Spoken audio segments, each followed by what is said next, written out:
The rope was coarse against his neck. He wasn't a soldier, not really. He was a 21-year-old Yale graduate, a teacher. And as Captain Nathan Hale stood on the gallows in British-occupied New York City, the hangman kicked the ladder away. His alleged last words, "I only regret that I have but one life to lose for my country," would become legend. But in the moment, on September 22, 1776, his death was not a martyrdom, it was a failure, a catastrophic intelligence failure. General George Washington, watching his battered, starving army flee across New Jersey, understood this brutal lesson.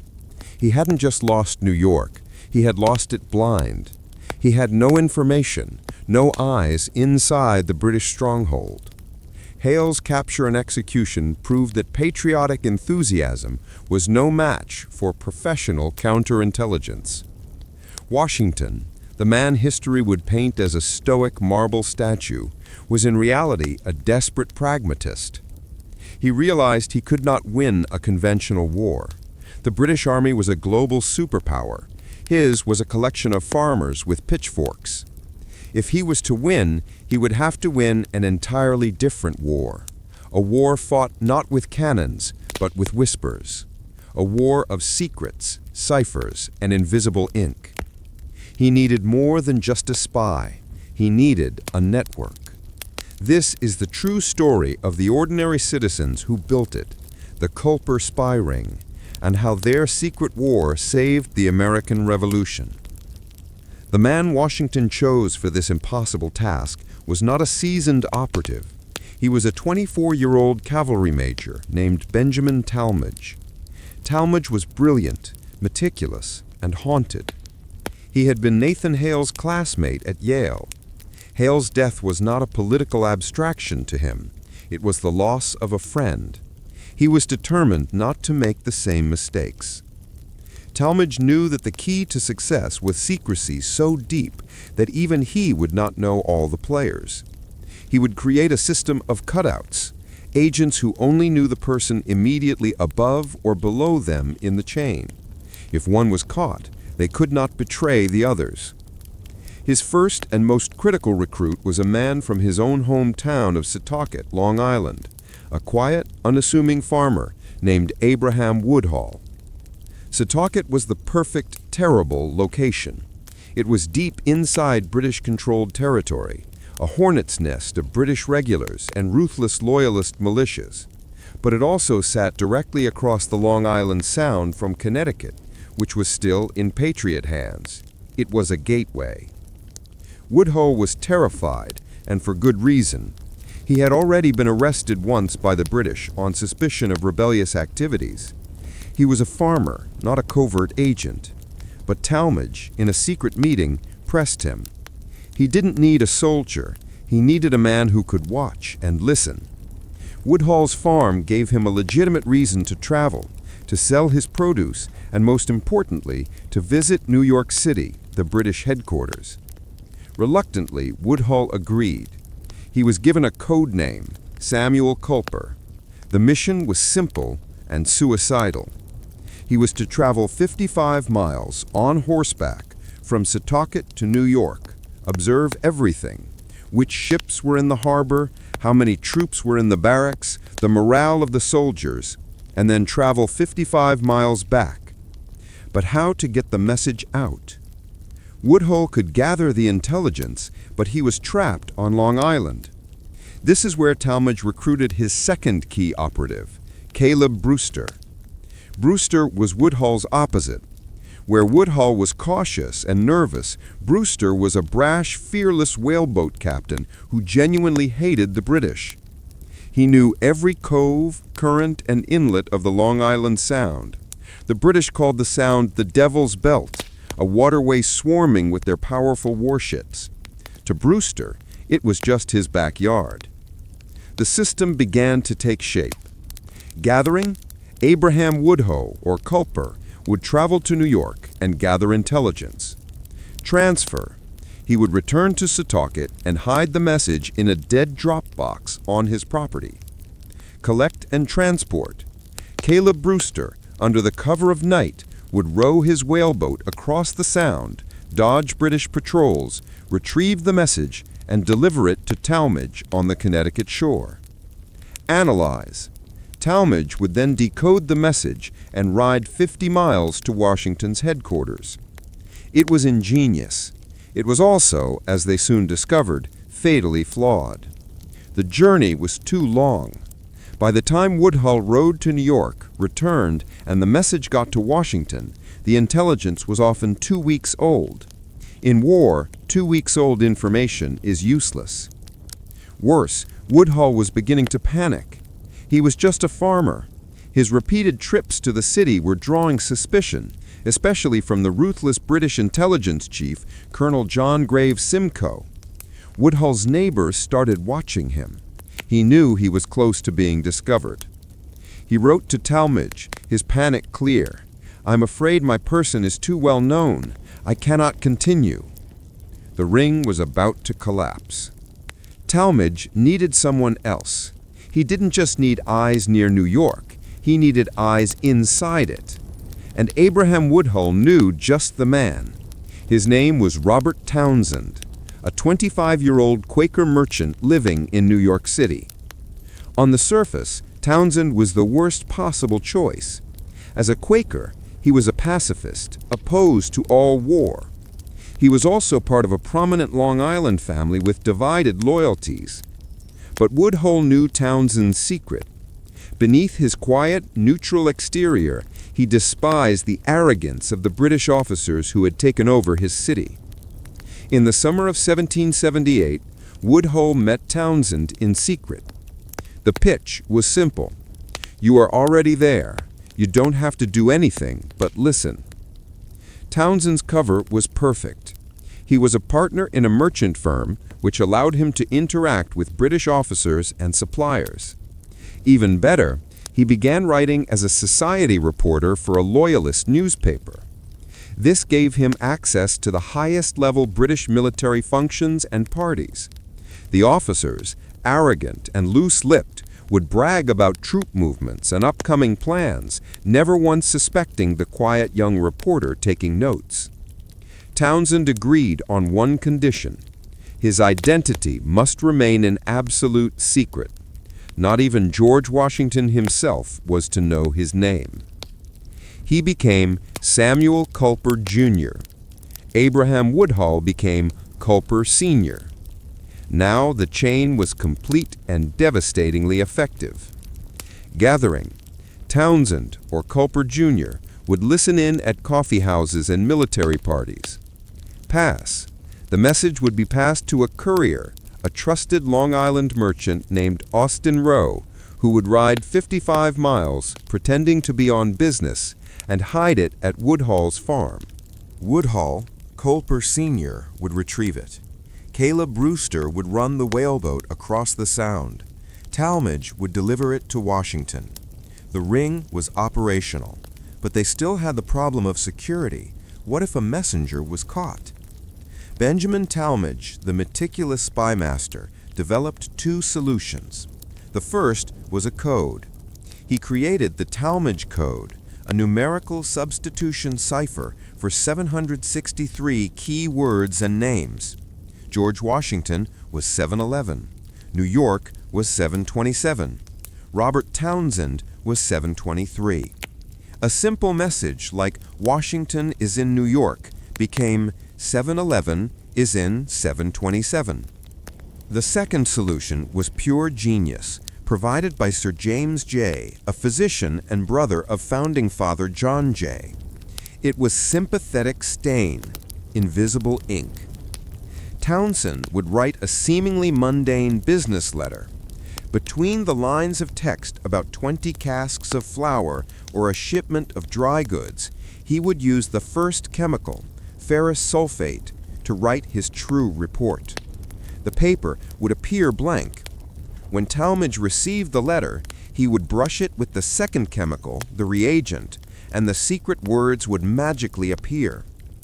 Now, even if Austin Rowe or Caleb Brewster were captured with the letters, the British would find nothing but boring business ledgers. The Culper ring was now fast, secure, and ready. They had no idea their first major test would be to stop an act of treason that would nearly destroy the entire country. In September 1780, the war was at a stalemate, but the Ring was picking up on strange whispers. A high-ranking American general was secretly communicating with the British. The British contact was Major John Andre, the new and charming head of British intelligence. The American traitor, Townsend discovered, was General Benedict Arnold, the hero of Saratoga, who was now in command of the most important fortress in America, West Point. Arnold was planning to surrender West Point to the British. This was not just a military loss, it was a silver bullet to the heart of the Revolution. West Point controlled the entire Hudson River, cutting New England off from the rest of the colonies. If it fell, the war was likely over. Townsend, Culper Jr., heard the rumors, but he had no proof. The plot was moving too fast. He sent a frantic, coded message to Tallmadge. There is a treason of the blackest dye, a general officer, at West Point. Before the message could even get to Washington, the plot reached its climax. Major John Andre, in civilian clothes, met with Arnold, took the plans for West Point, and hid them in his boot. But as he tried to return to British lines, he was stopped by 3 Patriot militiamen. They found the papers. The plot was exposed. Arnold, hearing of Andre's capture, famously fled, escaping on a British ship just moments before Washington arrived to arrest him. But here is where the Culper Ring played its most crucial and least... Woodhull, Culper Sr., would retrieve it. Caleb Brewster would run the whaleboat across the Sound. Tallmadge would deliver it to Washington. The Ring was operational, but they still had the problem of security. What if a messenger was caught? Benjamin Tallmadge, the meticulous spy master, developed 2 solutions. The first was a code. He created the Tallmadge Code, a numerical substitution cipher for 763 key words and names. Washington was 711. New York was 727. Robert Townsend was 723. A simple message like, Washington is in New York, became 711 is in 727. The second solution was pure genius, provided by Sir James Jay, a physician and brother of founding father John Jay.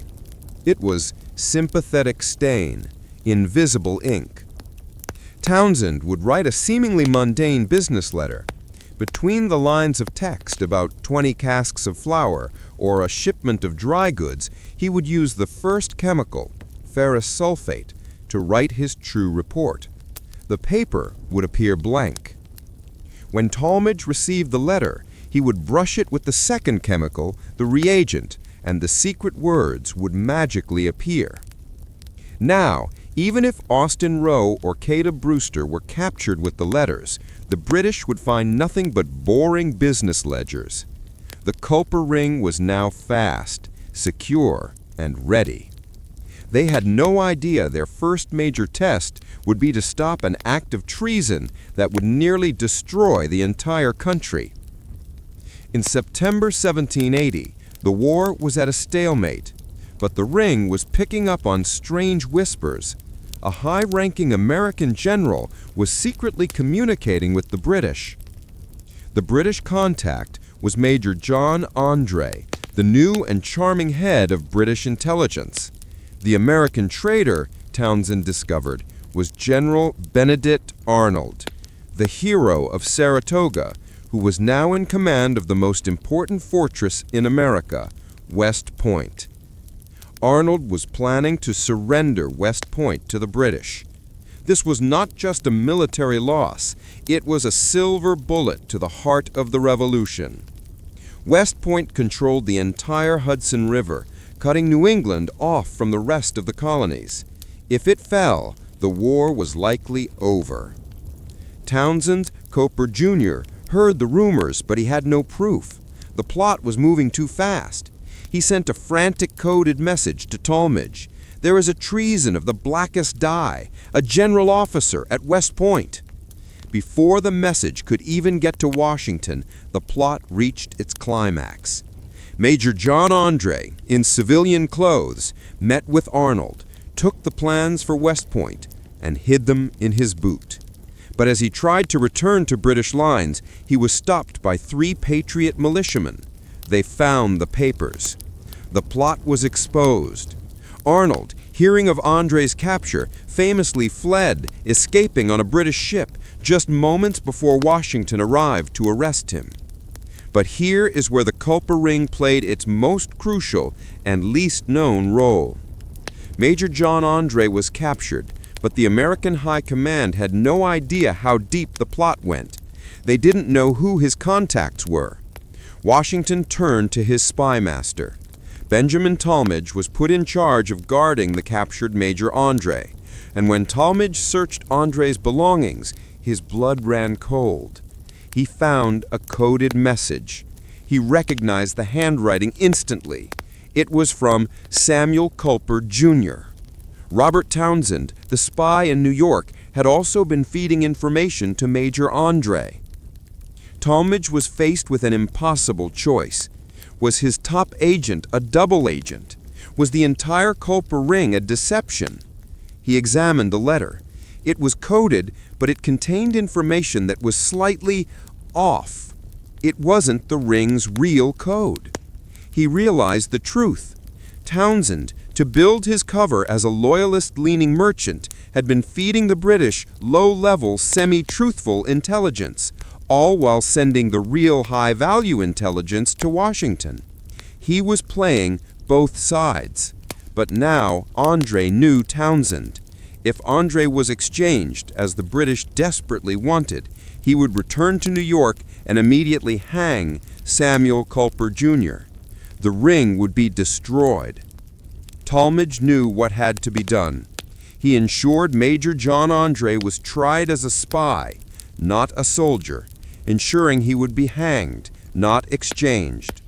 Benjamin Tallmadge, the man who had lost his friend Nathan Hale to the gallows, now made sure the British spy master met the same fate. He did it to protect his agent. He did it to save the ring. Robert Townsend was safe, but he was terrified. He stopped spying for months. The ring went dark, but their greatest success was yet to come, the one that would win the war. The execution of Major Andre saved Robert Townsend, but it shattered his nerve. He went into a self-imposed retirement, convinced the British were watching his every move. For months, the Culper Ring was silent, its most valuable asset neutralized by fear.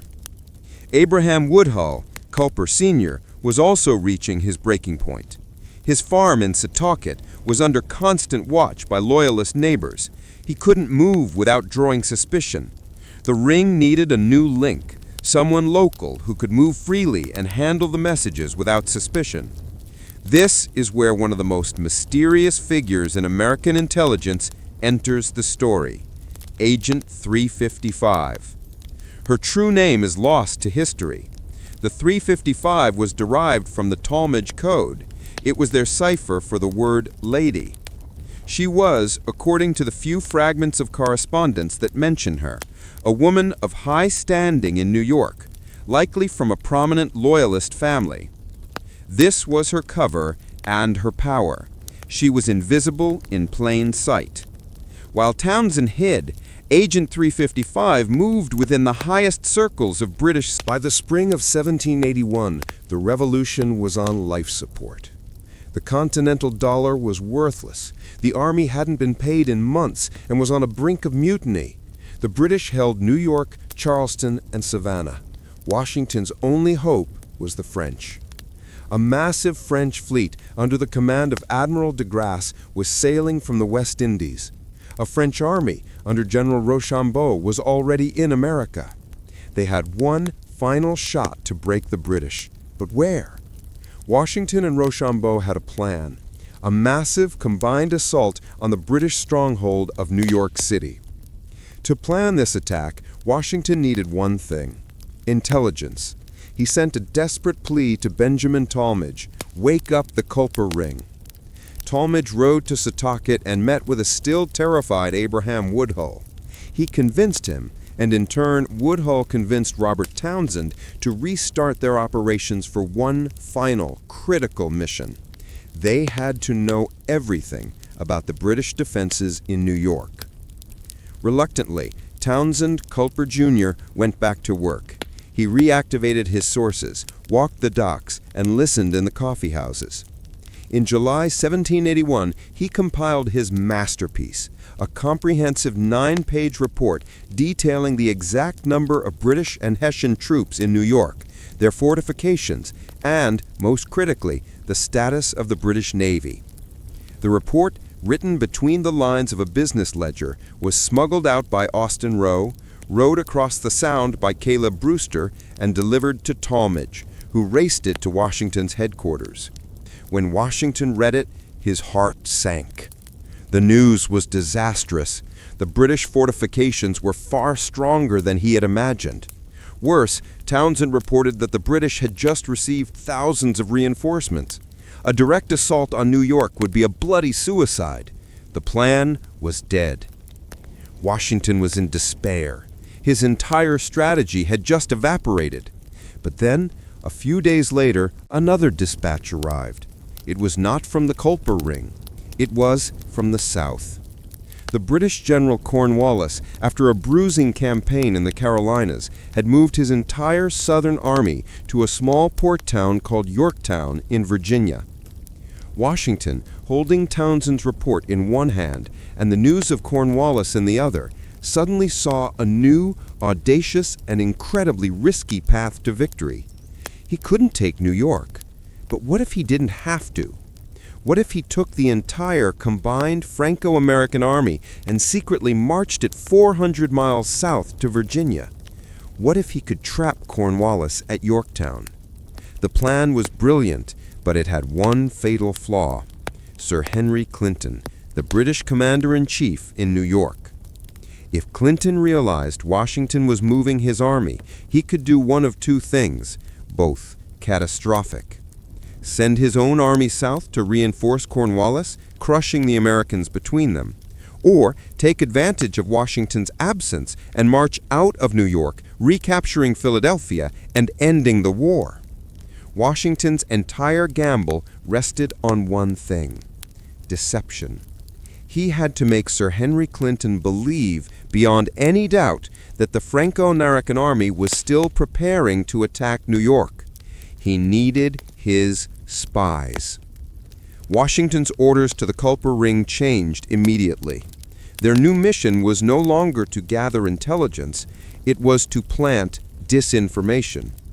Benjamin Tallmadge activated a new set of double agents.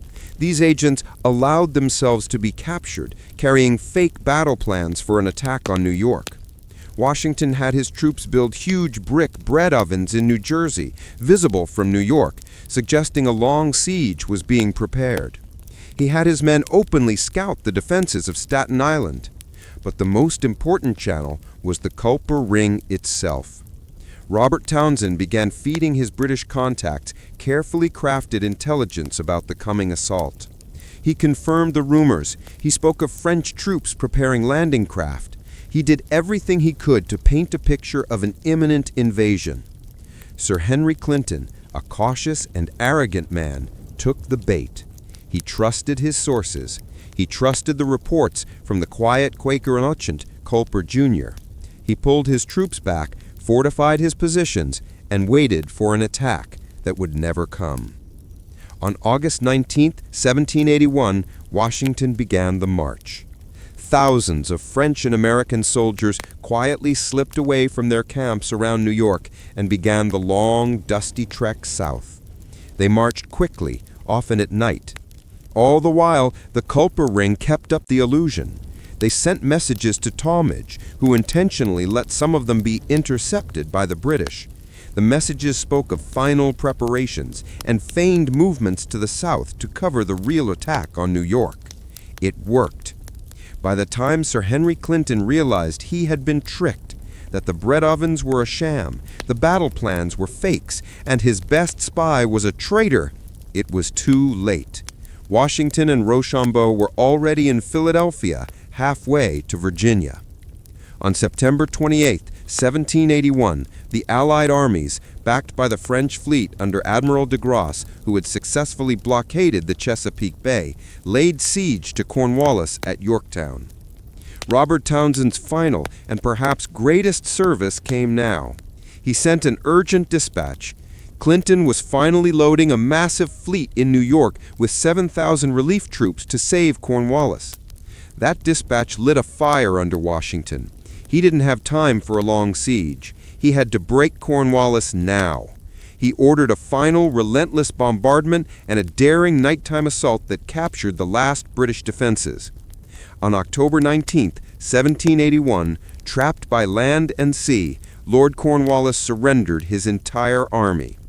As the British soldiers marched out to lay down their arms, their bands reportedly played a mournful tune, "The World Turned Upside Down." It was the death blow to the British war effort.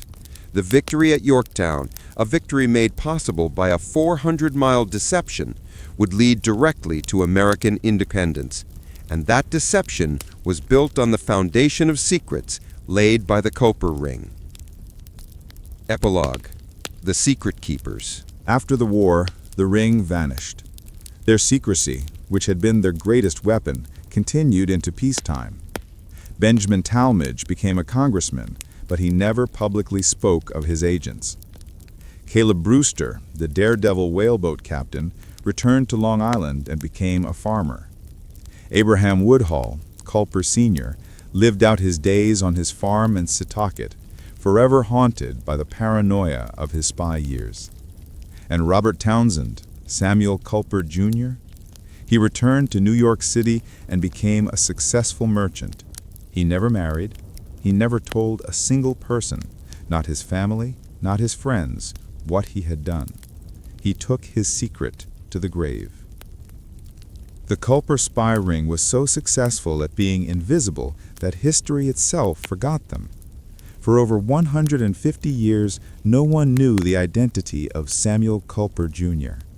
No one knew the name of the quiet Quaker merchant who had fooled the British Empire and helped win the war.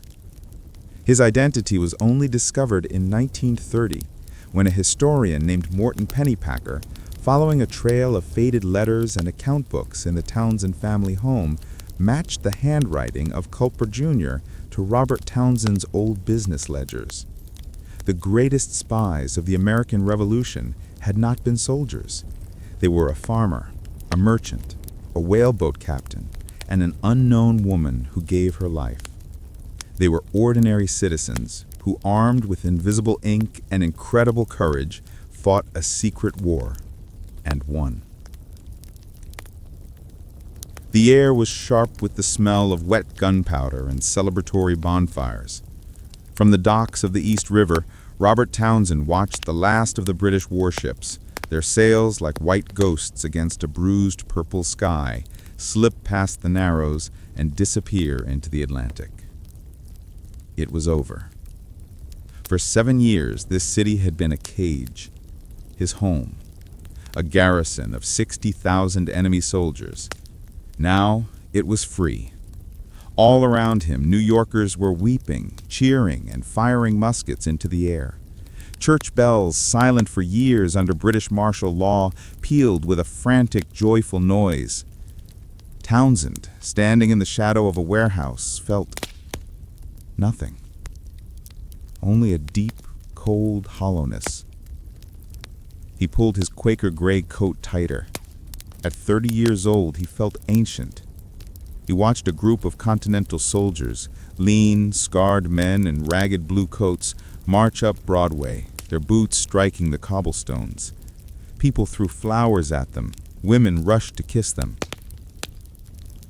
Townsend had to force his feet to move. He walked away from the celebration, turning down the narrow, familiar lanes of Lower Manhattan. His city was free, but he was not. He was still a prisoner, locked inside the fortress of his own secrets. He passed the burned-out husk of Trinity Church, destroyed in the Great Fire of '76. He passed the corner where the coffee house used to be, the one where he had sat for hundreds of hours pretending to read the Loyalist Gazette, his ears straining to catch the boasts of some drunken British quartermaster. How many casks of flour for the Western garrison? When does the fleet from Cork arrive? He had lived a lie for so long the truth felt foreign.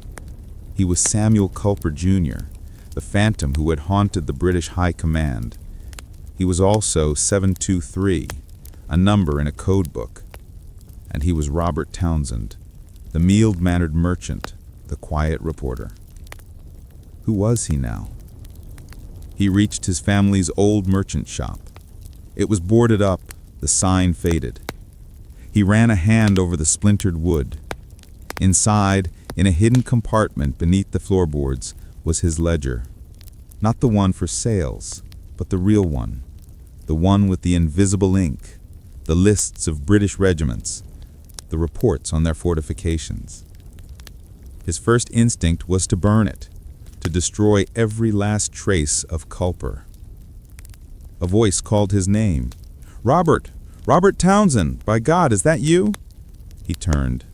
It was a man from his past, a pre-war acquaintance named Thomas. Thomas was waving, a huge grin on his face. "We did it, Robert! We beat them!" Thomas clapped him on the back, a gesture so forceful it nearly knocked the wind out of him. "I haven't seen you since '75. Where'd you go? Did you flee to Jersey with the others?" His heart hammered. The lie came to his lips as easily as breathing. "No, Thomas, I stayed. Business, you understand. One must survive." Thomas's face faltered just slightly. "Ah, yes, you stayed." The unspoken accusation hung in the air. "You stayed. You were a loyalist, a collaborator." "The shop was difficult," Townsend stammered, hating the weakness in his own voice. "The British made things very difficult for merchants." "I'm sure they did," Thomas said, his tone now cool. He looked Townsend up and down, taking in the fine, if plain, coat, the clean boots. He was judging him. "Well, some of us had other business. The country's business." Thomas nodded curtly and walked away, eager to find a true patriot to celebrate with. Townsend stood alone as the evening light faded. The judgment stung, but it was also a strange, bitter relief. They thought he was a loyalist sympathizer, a coward who did business with the enemy. Good, he thought, a cold resolve settling over him. Let them. It was the perfect cover, even in peace. The truth that he had been Washington's most valuable asset in this city, that his whispers had helped trap Cornwallis, was a weight he could never set down. To speak it would be to endanger everyone. What of Austin Rowe, the courier who still ran his route? What of Abraham Woodhull, his friend in Setauket? What of the others he didn't even know? No, the ring's first rule was its last: secrecy. He walked back to his rented room. He did not go to the bonfires. He did not drink the celebratory ale. He barred his door, lit a single candle, and pulled out a fresh ledger. He dipped his quill in black ink. On the first page, he did not write of the war, or of spies, or of Agent 355 dying on the Jersey.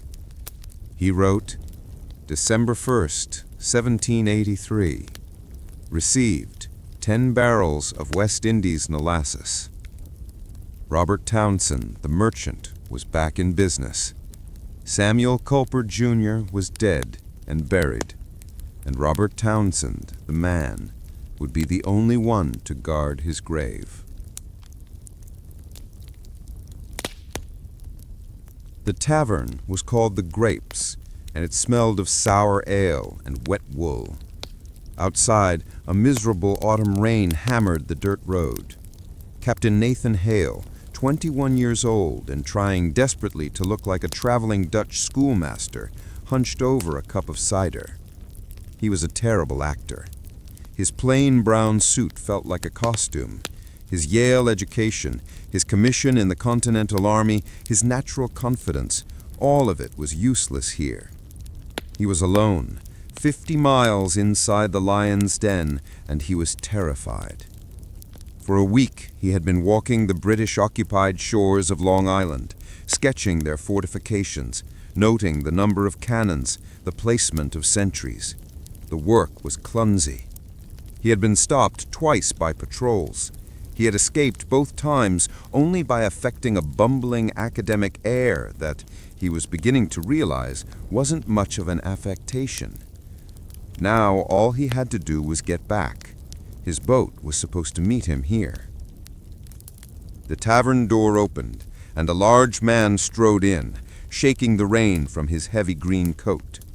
He was a striking figure, with a hard, weather-beaten face and eyes that seemed to see everything. He scanned the room, and his gaze settled on Hale. Hale looked down at his cup, his heart thudding. He watched the man from the corner of his eye. The man ordered a drink, and instead of taking a separate table, walked directly over to Hale's. "Miserable night for a walk, sir," he said, his voice a low rumble. He sat down without asking. "You look out of place. A scholar, perhaps." "A teacher," Hale managed, his voice cracking. "Looking for work, though there seems to be none." "No," he said, taking a long drink. "Only work for soldiers. You are not a soldier, are you?" "I am not," Hale said, perhaps too quickly. The man smiled, a thin, wolfish expression. "A shame. You look like a patriot." He leaned in closer, lowering his voice. "As am I. It is dangerous to speak of it here, but I can tell a friend of the cause when I see one." A wave of desperate relief washed over Hale. After a week of total isolation, of suspicion behind every face, here was a friend, a fellow patriot. You are for General Washington?" Hale whispered. "To the last," he said, raising his cup. "Tell me, friend, what news have you? I have just come from the city. The British are dug in like ticks." Hale, young, naive, and bursting with the need to tell someone, to show that his terrible, lonely risk had been worth it, began to talk. He spoke of the redoubts, the number of ships in the harbor. The man listened intently, nodding, asking sharp, intelligent questions. "You have a good eye, schoolmaster," he said, his smile widening. "You have done the general a great service. In fact, my boat is just down the shore. You must come with me. We will cross together. You can deliver your report." "You have a boat?" Hale nearly wept with gratitude. "Sir, I am in your debt. My name is—" "I know who you are," he said. His voice was suddenly iron. The smile vanished.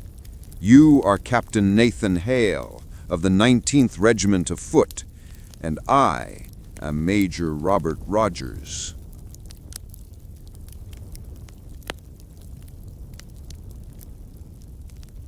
Hale's blood turned to ice.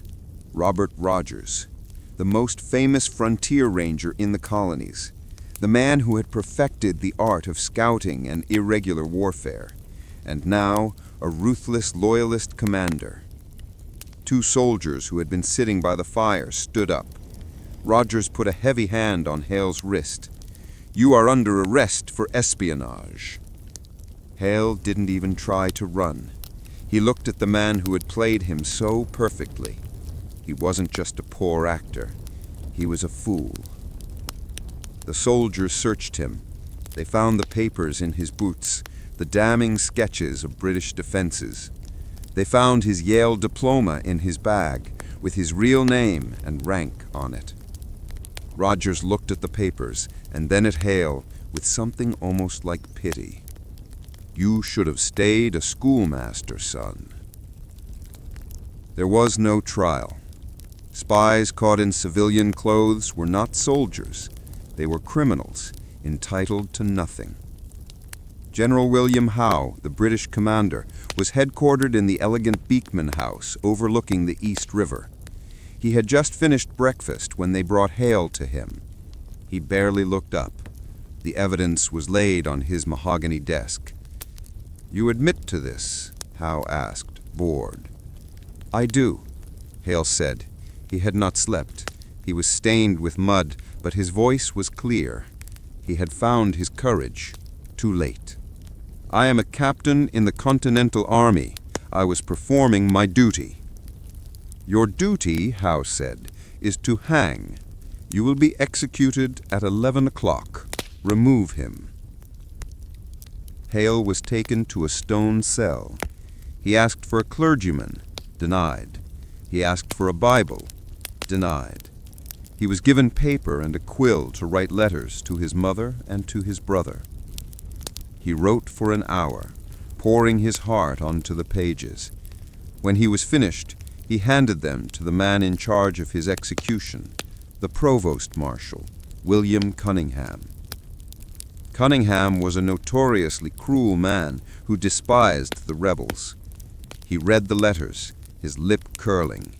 He looked at Hale, then calmly tore the letters into pieces and threw them into the fire. "We will not have the rebels knowing they have a man who can die with such firmness," he sneered. The gallows stood in an artillery park near the Bowery. A crowd of soldiers and jeering loyalists had gathered. Hale was marched up the steps, his hands bound. The rope was coarse against his neck. He looked out at the faces, a sea of hatred and mockery. He looked past them, at the blue sky, at the city his army had just lost. Cunningham kicked the ladder. As he fell, Hale shouted his final words, a clear, defiant cry that cut through the noise of the crowd. "I only regret that I have but one life to lose for my country." The news arrived a day later, carried by a British officer under a flag of truce, who callously mentioned the execution as a piece of battlefield gossip. Benjamin Tallmadge, Washington's 22-year-old cavalry major, was in the command tent when the report was delivered. "Hanged a rebel spy," the aide was saying. "A captain," they said. "Nathan Hale, from Connecticut." Tallmadge, who had been reviewing supply lists, went rigid. The quill in his hand snapped. He looked up, his face pale. "What did you say?" "Hale, from Connecticut," the aide repeated. Washington, standing over a map, turned slowly. He looked at Tallmadge, seeing the raw shock on his young officer's face. "Major, you knew him?" Tallmadge swallowed, his voice thick. "He was my classmate at Yale, Your Excellency. My friend." Washington dismissed the aide with a wave. The tent was silent, save for the distant sound of cannons. "He was a brave man," Washington said, his voice low and heavy, "and a poor spy. He was an enthusiast. I sent an enthusiast to do a professional's job. This failure is mine, Major." He turned back to the map, his fist resting on the island of Manhattan. He said, "We are blind," the words a cold fury. "The British operate in our country as if it were their own, while I know nothing. I am a general without eyes. They have just put out our only one." He looked at Tallmadge, his gaze intense. "Never again. I will not lose this war because we cannot see. We cannot match them in open battle, not yet, so we will fight them in the shadows." He stepped closer to his young major. "I need a new kind of war, Tallmadge, a secret war, one built not on one man's suicidal bravery, but on a system, on cunning, on silence. I need you to build it for me." Benjamin Tallmadge looked at his commander. His grief for his lost friend was hardening, moment by moment, into a cold, methodical resolve.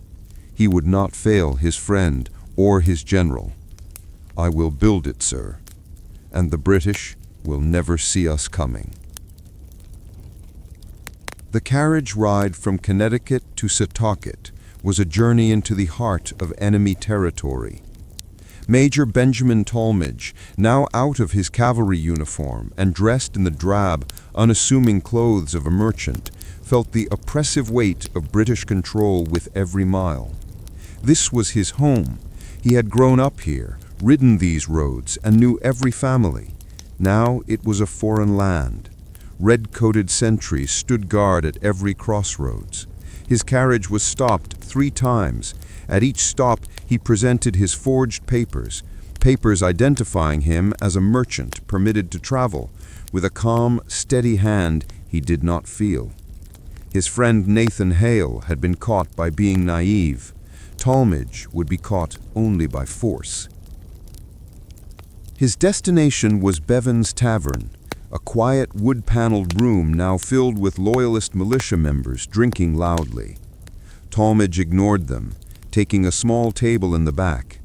He was waiting for a man he hadn't seen in years, a man whose quiet nature was now his only hope. Abraham Woodhull arrived exactly on time, which Tallmadge noted with approval. Woodhull was a farmer, not a soldier. He was thin, with nervous eyes and hands that were calloused and stained with dirt. He looked exactly as he was, a simple man trying to survive. "Benjamin," Woodhull whispered, sliding into the bench opposite him. "It is madness for you to be here. If Colonel Simcoe's men find you—" "They won't," Tallmadge said, his voice low and certain. "Thank you for coming, Abraham." "I shouldn't have," Woodhull muttered. "My father, he's a loyalist, Benjamin. He's the town magistrate. He suspects me of rebellious sympathies. As it is, if I'm seen with you—" "This isn't a social call." Tallmadge leant forward. He placed a single, heavy coin on the table. "I need you to work for me." Woodhull looked at the coin, then at Tallmadge's face, his eyes wide with alarm. "Work? What work? I'm a farmer. I have crops to bring in." "I need you to go to New York City," Tallmadge said, ignoring the protest. "I need you to sell your crops there, and while you are there, I need you to use your eyes and your ears. I need you to write down everything you see, which ships are in the harbor, which regiments are on patrol, what the officers are saying in the taverns." Woodhull recoiled as if struck. "Spy? You want me to spy? Are you insane? They hanged Nathan Hale. They hanged him and left his body to rot for a week as a warning to us." "Hale was my friend. He was brave and he was foolish. He went in with no cover, no contacts, and no plan. I am offering you all 3. Your farm is your cover. You have a legitimate reason to be in the city. You are the last person they would suspect." "No," Woodhull said, shaking his head, his panic rising. "I have a farm to run, a family to protect. I am not a soldier. I will not end up on a gallows." "And what do you think will happen if we lose this war?" Tallmadge countered, his voice sharp but quiet. "Do you think your farm will be yours? Do you think your family will be safe? This king's army has occupied your home. They have quartered soldiers in your neighbors' houses. They treat us as conquered slaves. This is not about being a soldier, Abraham. It is about taking our home back." Woodhull was pale, his hands trembling. He looked around the tavern, at the drunken militiamen. He hated them. He hated their arrogance, their casual cruelty, but he was terrified of them. "I can't," he whispered. "I'm not like you, Ben. I'm not brave." Tallmadge saw the fear, but he also saw the flicker of anger beneath it. He reached across the table and placed his hand on Woodhull's arm. "Bravery is not the absence of fear, Abraham. It is doing what must be done despite it. I am not asking you to fire a musket. I am asking you to listen. I am asking you to be invisible." He pushed the coin across the table.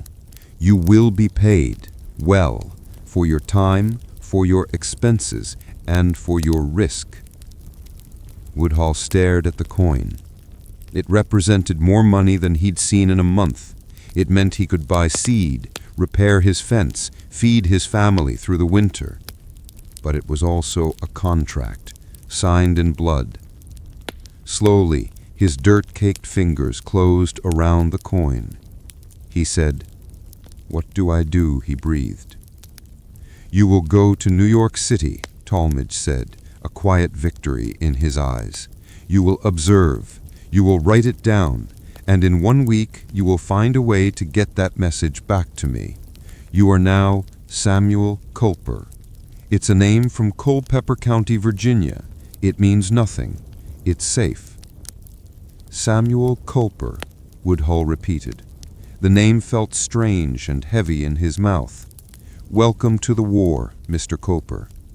He left the tavern minutes later, melting back into the night. Woodhull sat alone for a long time, the coin hot in his palm, the weight of his secret already settling around him like a shroud.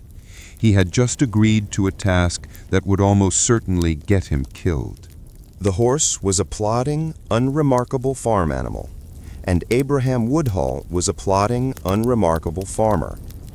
This was the core of his cover, and as he began the 55-mile journey from Setauket to New York City, it was the only thought that gave him any comfort.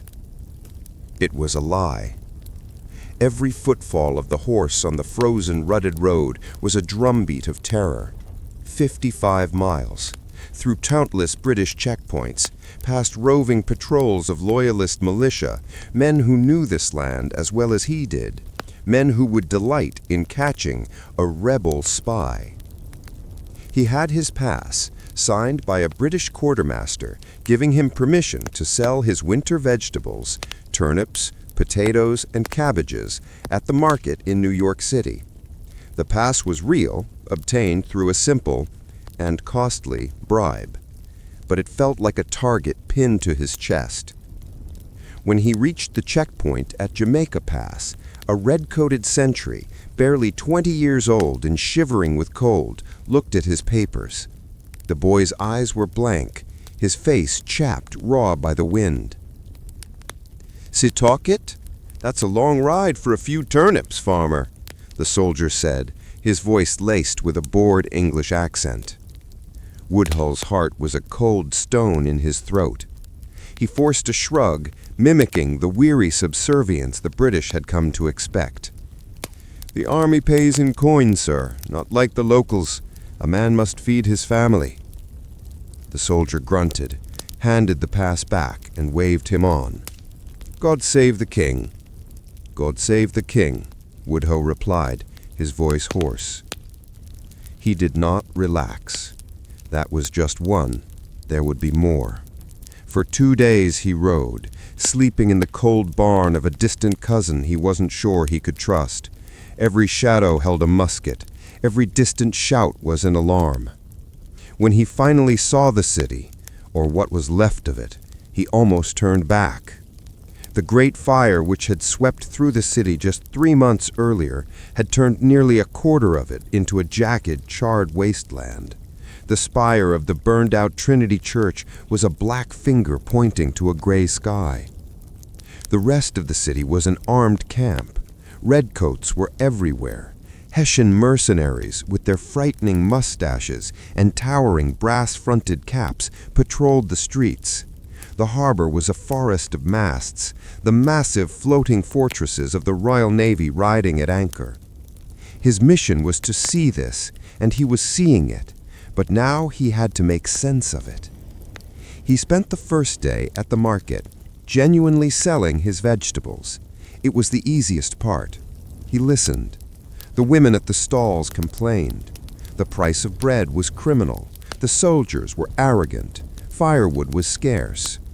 This was all color, as Tallmadge had called it, but it wasn't military intelligence. The next day he took his real risk. He left his cart and walked, just a farmer seeing the sights. He went to the docks. He counted the ships of line, the powerful warships, trying to remember what Tallmadge had told him to look for. Count the guns if you can. Count the transports. The transports tell me if they are moving men. He counted 12 ships of line. He counted over 30 transports. He noted new-built fortifications at the tip of the island. He was so focused on counting, on memorizing, that he didn't notice the man watching him. "You seem far from your cabbages, Mr. Woodhull." The voice cut him to the quick. Woodhull spun around. It was Captain Jonas, a loyalist militia leader from a neighboring town, a man who knew him, a man who knew his father was the magistrate. "Captain, I was just..."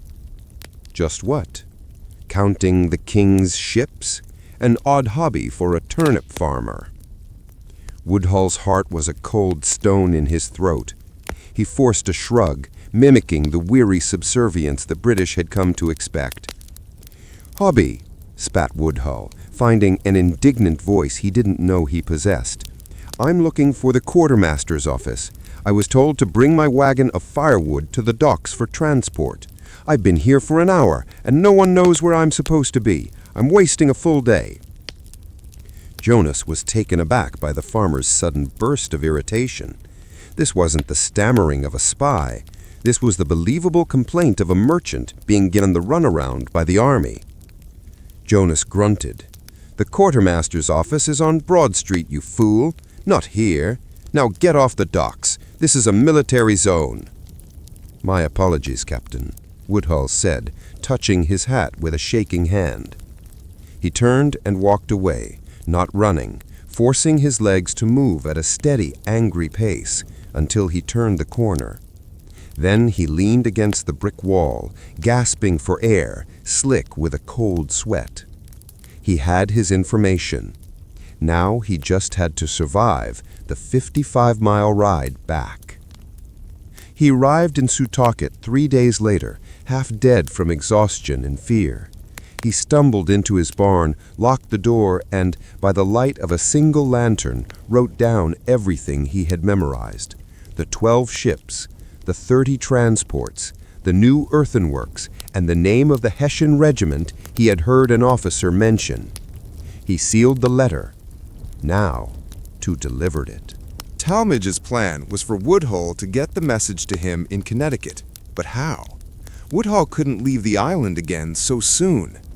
He rowed out into the Sound in his own small boat on the pretense of checking his oyster beds. He rowed until his arms burned, but the Connecticut shore was an impossibly distant blue line. A British patrol sloop spotted him and fired a warning shot. He scrambled back to shore, his heart pounding. This was impossible. He took the letter and hid it in the hollow of a dead tree at the edge of his property, just as he and Tallmadge had vaguely discussed. And there it sat. And sat. For 10 agonizing days, the letter, filled with what he believed was life-or-death information, stayed in that tree. He had no way to get it across the water. When a trusted courier finally made the crossing and delivered the message to Tallmadge, the spymaster's reply was grim. The information was good, it was detailed, and it was almost completely useless. By the time Washington received it, it was 2 weeks old. The transports Woodhull had counted were long gone, having taken 2,000 troops to reinforce the garrison at Newport, Rhode Island. The Patriots had been blindsided again. Tallmadge held the old letter. The ink faded from damp. He had solved one problem, Hale's lack of cover, but he had created another. He had an eye, but no voice. Woodhull, terrified and frustrated, sent his own message. "I cannot and will not do this again. The risk is for nothing. The information is old. You need a boatman. You need a man who can cross the Sound." Tallmadge folded the letter. He knew exactly the man. A man who was Woodhull's opposite in every way. A man who loved the water, who feared nothing, and who hated the British with a passion that burned hotter than any political theory. He needed Caleb Brewster. While Abraham Woodhull was a man of the land, defined by soil and seasons, Caleb Brewster was a creature of the sea.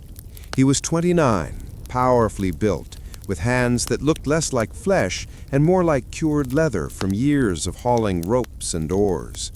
His eyes fixed on the gray, white-capped chop of the Long Island Sound with the color of the water itself. He wasn't a spy. He was a raider. Since the British had seized Long Island, his home, Brewster had been fighting a private, vicious war. He and his crew of whaleboatmen, men who had hunted whales in the open Atlantic, now hunted British supply ships. In their long, light, terrifyingly fast boats, they would emerge from the fog like ghosts, swarm a British sloop, seize its cargo, and vanish before the alarm could be raised. He was sitting on a piling, sharpening a long knife, when Benjamin Tallmadge found him. "Captain Brewster," Tallmadge said, his voice cutting through the wind. Brewster looked up. He didn't stand, he just tested the blade with his thumb. "Major Tallmadge, you're a long way from the cavalry. Come to trade your horse for an oar?" "I've come to offer you a real target," Tallmadge had, getting straight to the point. He knew Brewster had no patience for pleasantries. He spat on the ground. "I have targets. See that?"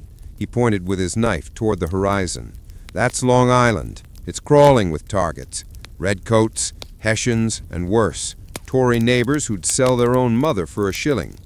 "I'm not asking you to raid," Tallmadge said. "I'm asking you to be a messenger, a vital one." Brewster laughed, a short barking sound. "A messenger? You have post riders for that."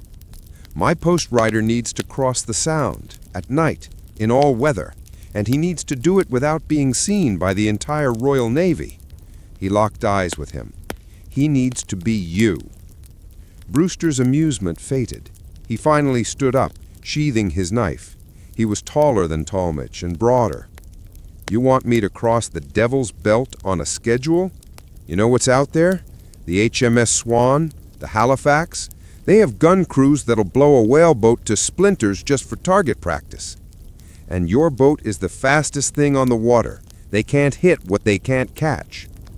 He laid out the plan. He told him about Woodhull, Culper, a nervous farmer deep in enemy territory. He told him about the 2-week-old intelligence that was useless by the time it arrived. "I have the eyes, Abraham Woodhull, but I am blind. You, Captain, are the optic nerve. Without you, nothing he sees gets to the general. Nothing." Brewster stared at the dark water. This was different from raiding. It was less bloody, but in many ways more dangerous. A raider, if caught, might be treated as a prisoner of war. A man carrying spy letters would be hanged on the spot. "Where on Long Island?" Brewster asked. "Setauket, your home." A shadow crossed Brewster's face. "Setauket. I haven't been back since the occupation." "Woodhull lives on a farm bordering the Sound. He'll leave his messages in a prearranged drop box. You row in, you pick it up, you row out." "Just like that," Brewster said, a grim smile touching his lips. "Rowing into a nest of vipers. Just like that." Brewster was silent for a full minute. He was thinking of his town, his home, now a British outpost. He was thinking of his friends and family living under the boot of men he despised. This wasn't an abstract fight for liberty. It was personal. "I'll need my own crew," Brewster said. "Men I trust. You'll have them.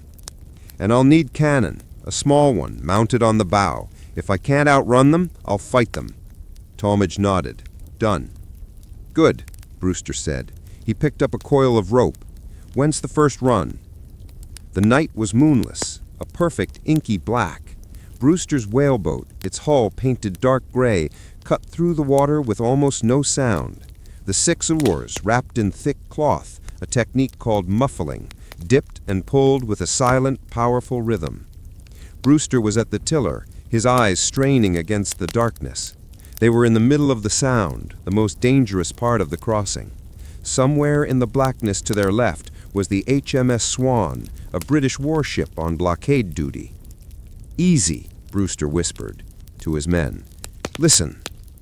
They all stopped, oars raised. The only sound was the lap, lap, lap of water against the hull. And then they heard it, the groan of a heavy wooden hull, the distant snap of a canvas sail catching the wind. "Ship," one of his men breathed, "starboard." Brewster saw it, a shadow darker than the night, moving slowly. It was between them and their destination. "They're on patrol," Brewster whispered. "We can't wait. We go through their wake. They won't be looking behind them." It was a suicidal move. If they were seen, a single cannon shot would end them. "Pull," Brewster commanded, his voice a low growl. "Pull for your lives." The whaleboat surged forward, a predator's burst of speed. They aimed directly for the spot where the warship had just been, crossing the churning water of its wake. For 10 agonizing minutes they rowed, every man expecting the flash of a cannon and the roar of a broadside. Nothing. They had passed, unseen, not 400 yards from a British man-of-war. An hour later, the keel of the whaleboat scraped softly on the sand of a hidden cove in Setauket. Leaving his men by the boat, Brewster crept through the woods he had played in as a boy. He found Woodhull's farm. He found the dead tree. And in the hollow, he found a small, oilskin-wrapped package. He was back in the boat in 20 minutes. The return journey was just as tense, but by dawn, a horse was kicking up mud, racing from Black Rock Harbor. Benjamin Tallmadge met the rider halfway to his command post. He tore open the package.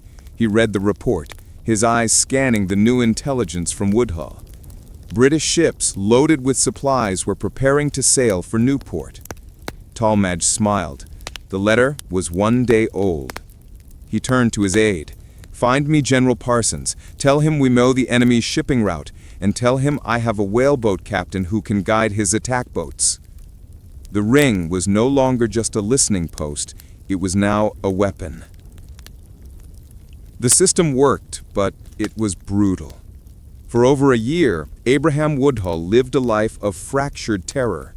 Every few weeks, he would make the agonizing 110-mile round trip to New York, gather intelligence, and return. Then he would wait in the dark by the shore, listening for the muffled oars of Caleb Brewster's whaleboat. Each trip to the city was worse than the last. He wasn't just a farmer anymore. He was a known face. British officers began to recognize him. "Back again, farmer? Business must be good." Each casual greeting felt like an accusation. He began to see shadows everywhere. He was convinced his loyalist father was watching him. He was certain his neighbors were reporting his comings and goings. He wasn't wrong. The breaking point came on a humid evening in July. Woodhull was riding back from New York, his saddlebag heavy with a detailed report on British naval preparations. He was less than 10 miles from home when he heard the thunder of hooves behind him. He didn't need to look. He knew. He spurred his tired horse, but it was no match. A patrol of Queen's Rangers, the ruthless Loyalist dragoons, led by the very man Tallmadge had warned him about, Colonel John Graves Simcoe, surrounded him in a cloud of dust and curses.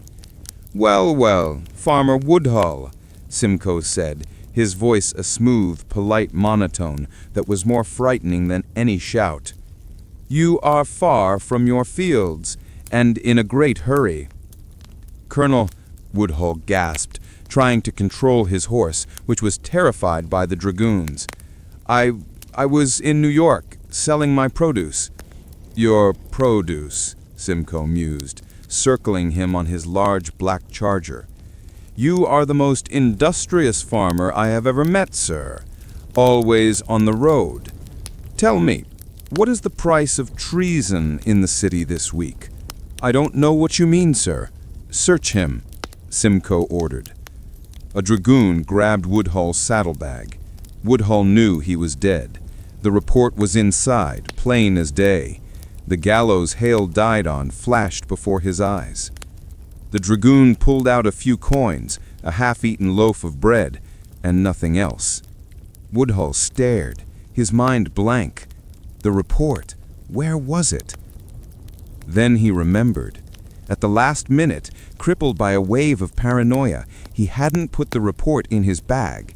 He had folded it into a tiny square and hidden it under a loose stone at an agreed-upon dead-drop location just outside the city. He was supposed to retrieve it on his next trip. The dragoon tossed the empty bag back at him. "Nothing, Colonel. Just farm tools and some bread."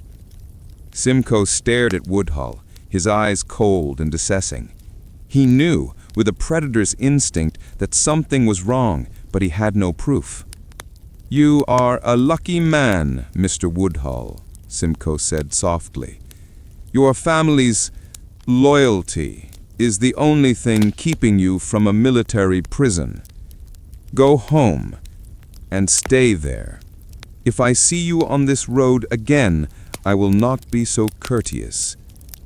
The dragoons wheeled their horses and galloped away, leaving Woodhull shaking so violently he nearly fell from his saddle. He made it home, stumbled into his barn, and collapsed. He wrote an immediate frantic letter to Tallmadge. "I am found out. Simcoe has me. I cannot go to New York again.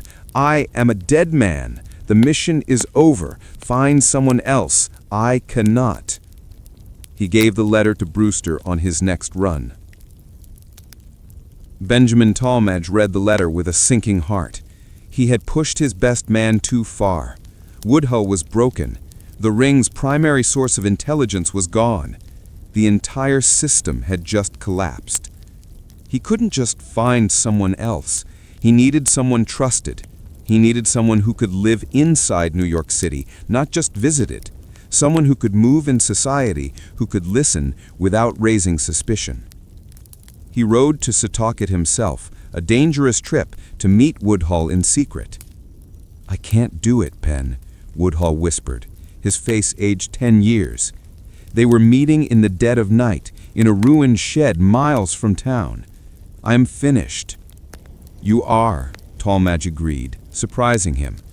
"Your time as a field agent is over, but your time as a spy master is just beginning. You won't be the one going to New York. You will be the cutout. You will be the station chief. You will manage the agent inside the city." "What agent?" Woodhull asked. "The one you are going to recruit. You know the city. You know the people. Who do we trust?" Woodhull thought for a long time. He thought of all the merchants, the tavern keepers, the lawyers. Most were ardent loyalists, the rest were too scared. And then one name came to him. A man he knew from his business dealings. A man from a prominent Long Island family, but one who was quiet, reserved, and Woodhull sensed, deeply disillusioned. "There is one," Woodhull said slowly. "He lives there. He's a merchant, but he's a Quaker." "A Quaker?" Tallmadge was skeptical. Quakers were pacifists, opposed to all war on religious grounds. "He's Robert Townsend," Woodhull said. "His family is complicated. Some are loyalists, some are patriots. He just wants to be left alone. But I've heard him talk. He hates the arrogance of the British officers. He hates what they've done to the city. He hides it, but the anger is there." A pacifist with a hidden anger. That's better than a loudmouthed patriot. He's perfect. Can you get to him? "I can, but he will never agree. He's not a spy." "Neither were you, Abraham," Tallmadge said, placing a hand on his friend's shoulder. "Go to him. Tell him what's at stake. Tell him he doesn't have to fire a gun. He just has to listen." Robert Townsend was, on the surface, the worst possible choice.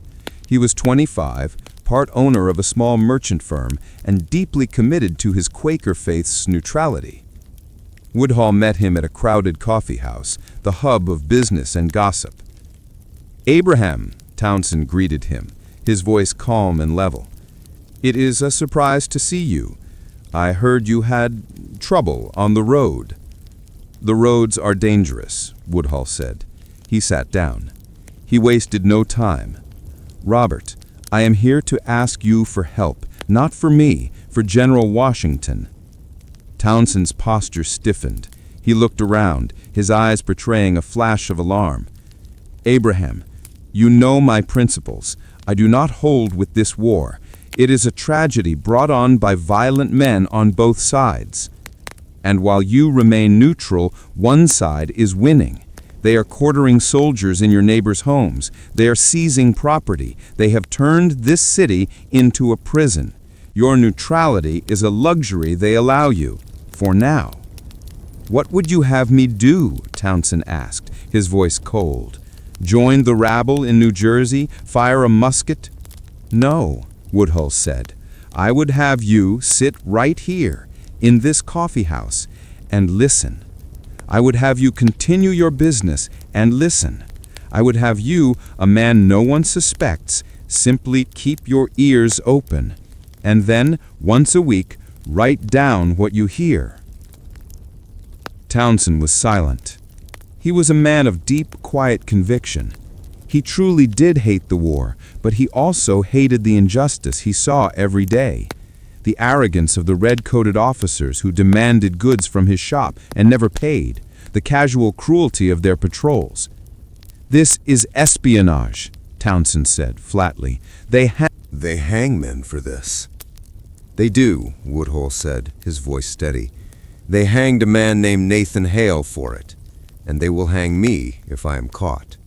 I am asking you to share that rope with me." Townsend looked at his hands resting on the table. He was a merchant, a man of numbers and ledgers. He was not a spy. But Woodhull's words had struck a chord. He just has to listen. It was a passive act, an act of observation. Perhaps his faith could accommodate that. "If I do this," Townsend said, not looking up, "no one can know. No one. Not the courier, not the boatman, not even your spymaster Tallmadge, and especially not General Washington. If my name is ever written down, I am a dead man." "It will never be written," Woodhull promised. "You will be a ghost, a number. We will call you Culper Jr. I will be Culper Sr. You will pass your reports to me through a courier. You will never see the boatman. You will never see the spymaster. You will only see me." Townsend looked up, and in his quiet, gray eyes, Woodhull saw the flicker of resolve. "God help me," Robert Townsend whispered. "I will do it." The Culper Spy Ring, in its final, most effective form, was born. The new system was safer, but it created a new logistical nightmare. Robert Townsend, Culper Jr., was gathering priceless intel inside New York, but Abraham Woodhull, Culper Sr., was stuck in Setauket, 55 miles away. They needed a secure way to move a physical message between the two men. Walking into Woodhull's barn one evening, Benjamin Tallmadge found his friend staring at a map, looking defeated. "He's in, Ben," he pointed to New York. "Townsend is gathering, but I can't get to him, and he can't get to me. If either of us tries to make the journey, we'll be stopped. Simcoe is watching me like a hawk." "Then we don't use you," Tallmadge said. "We need a new man, a courier, someone with a rock-solid reason to travel that 55-mile road week after week, someone no one would ever suspect." "Who?" Woodhull asked. "Everyone is a suspect." "Not everyone," Tallmadge replied. "Who is the most boisterous, loud-mouthed, and openly pro-British man in Setauket?" A slow smile spread across Woodhull's face. "Austin Rowe." Austin Rowe was the 28-year-old tavern keeper in Setauket. His tavern was the favorite watering hole for the local loyalist militia and the British officers stationed there. He was a large man with a booming voice, quick with a toast to King George and a curse on the rebels. He was also, secretly, a fervent patriot. His cover was impenetrable. He was the last man anyone would suspect. Even better, his business as a tavern keeper required him to make frequent, regular trips to New York City to buy supplies, rum, wine, and other goods unavailable on Long Island. Tallmadge and Woodhull met him in his own tavern cellar, surrounded by barrels of ale. "You want me to carry what?" he boomed, his voice echoing in the small space. "Quiet," Woodhull hissed. "Your own barman will hear you."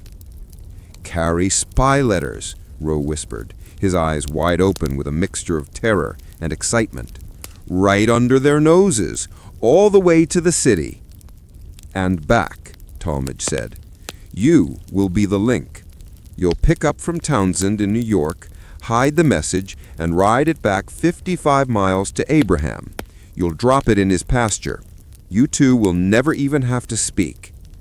Rowe grinned. It was the most audacious, dangerous, and thrilling thing he had ever heard.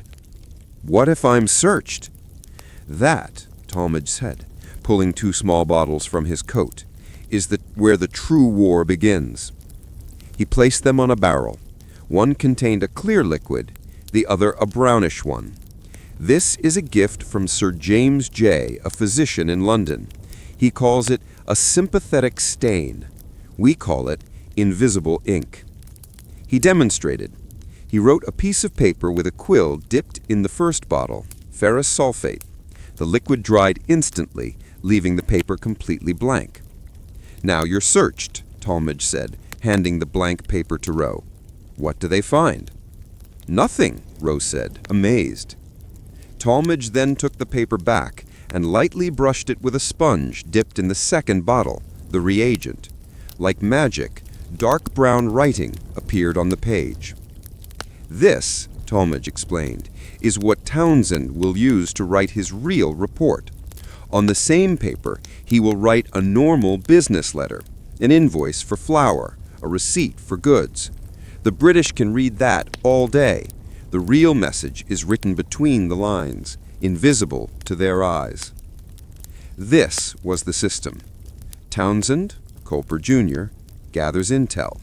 He writes his report in invisible ink with a cover letter on top. Austin Rowe, the courier, rides 55 miles, pretending to be on tavern business, and hides the letter in a dead drop box on Woodhull's farm. Woodhull, Culper Sr., retrieves it, applies the reagent, and reveals the message. Caleb Brewster makes his night run across the Sound, retrieving the letter from another dead drop. Tallmadge gets the message to Washington. It was complex, it was dangerous. It involved 5 different people, none of whom except Tallmadge and Woodhull knew all the others. It was perfect. But Tallmadge had one final piece. "Words can be as dangerous as bullets," he said to Woodhull, handing him a small, hand-sewn notebook. "The ink hides the message, but what if they capture one of you? What if they force you to talk? We need to hide the meaning." Inside the book were hundreds of words, each assigned a number. George Washington was 711. New York was 727. Abraham Woodhull was 722. Robert Townsend was 723. Austin Rowe was 724. Caleb Brewster was 725. "The Culper Code," Tallmadge said. "From now on, we do not use names. We do not use plain English. We write in numbers. A message like, 'Townsend reports 5,000 troops in New York,' will look like 723 reports 5,000 troops in 727. Even if the ink is revealed, they will find nothing but a meaningless jumble of numbers." Robert Townsend was a natural. His quiet, unassuming nature was the perfect camouflage. His new side job as a society reporter for the loyalist newspaper Rivington's Gazette was a stroke of genius. British officers, eager to see their names and regiments praised in print, would invite the quiet Mr. Townsend to their dinners and balls. While they drank and bragged about their exploits, Townsend would listen. "Yes, General Kneifhausen's Hessians are moving to winter quarters. We've just received 3,000 fresh troops from Cork. The fleet is being refitted. They plan to sail for the Carolinas by spring." Townsend would nod, make polite notes for his society column, and go home.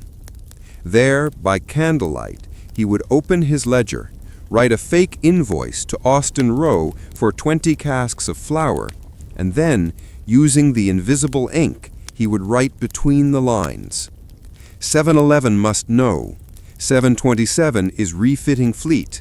Target is Carolinas. 3,000 new troops arrived. But there was one source, one level of information that even Townsend couldn't access. He could report on troop movements and ship numbers, but he couldn't get inside the British high. "Words can be as dangerous as bullets," he said to Woodhull, handing him a small, hand-sewn notebook. "The ink hides the message, but what if they capture one of you? What if they force you to talk? We need to hide the meaning." Inside the book were hundreds of words, each assigned a number. George Washington was 711. New York was 727. Abraham Woodhull was 722. Robert Townsend was 723. Austin Rowe was 724. Caleb Brewster was 725. "The Culper Code," Tallmadge said. "From now on, we do not use names. We do not use plain English. We write in numbers. A message like Townsend reports 5,000 troops in New York will look like 723 reports 5,000 troops in 727. Even if the ink is revealed, they will find nothing but a meaningless jumble of numbers." Robert Townsend was a natural. His quiet, unassuming nature was the perfect camouflage. His new side job, as a society reporter for the loyalist newspaper Rivington's Gazette, was a stroke of genius.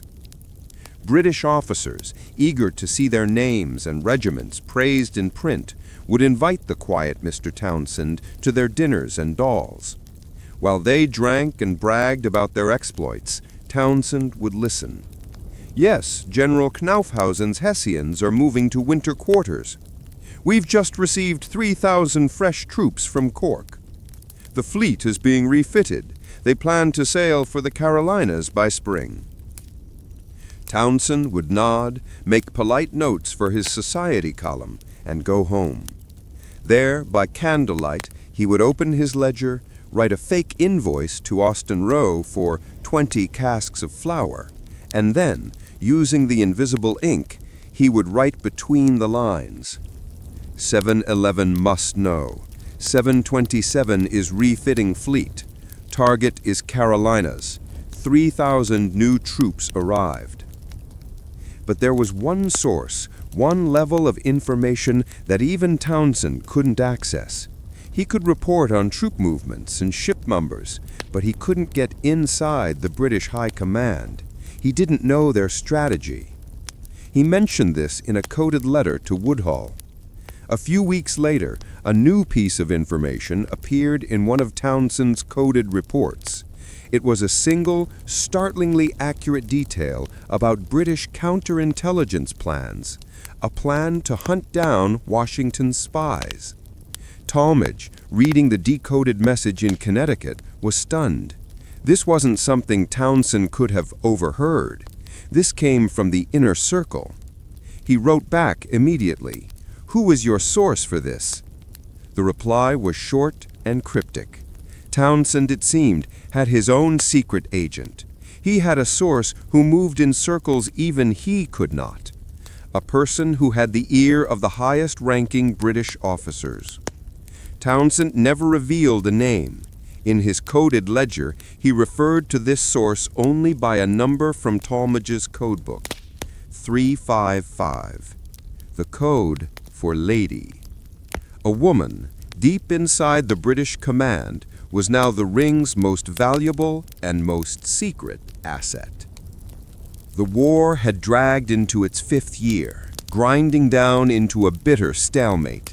The initial patriotic fire had cooled, replaced by exhaustion and deprivation. The continental currency was worthless. The army, unpaid and starving, was simmering on the edge of mutiny.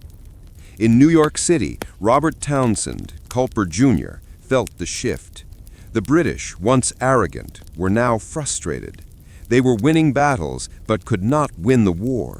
They needed a decisive blow, something to shatter the American morale for good. It was Agent 355 who heard the first whisper.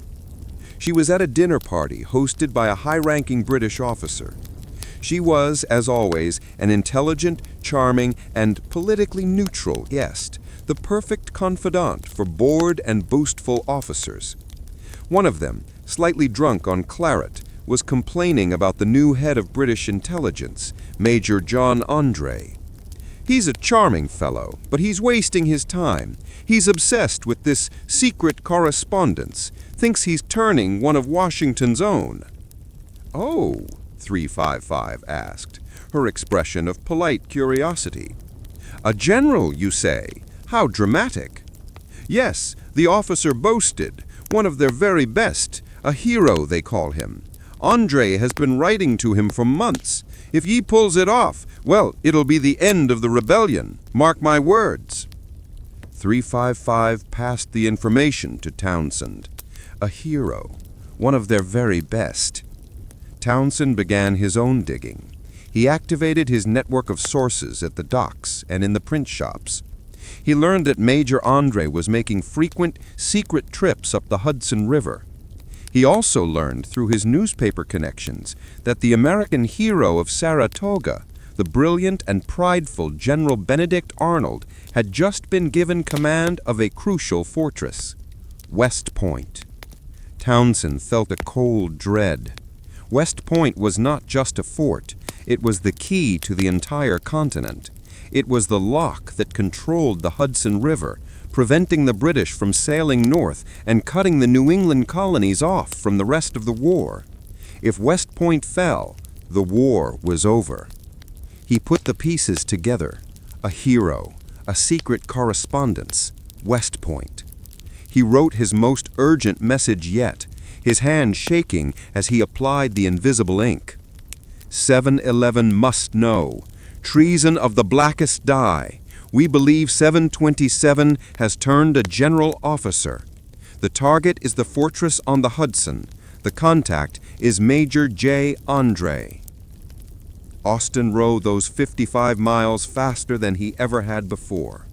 Caleb Brewster rode across the Sound in a gathering storm. Benjamin Tallmadge decoded the message and his blood ran cold. He rode at a full gallop to Washington's headquarters, but he was almost too late. The plot was already in its final, deadly stage. Major John Andre, in civilian clothes, had met Benedict Arnold in the woods near the Hudson.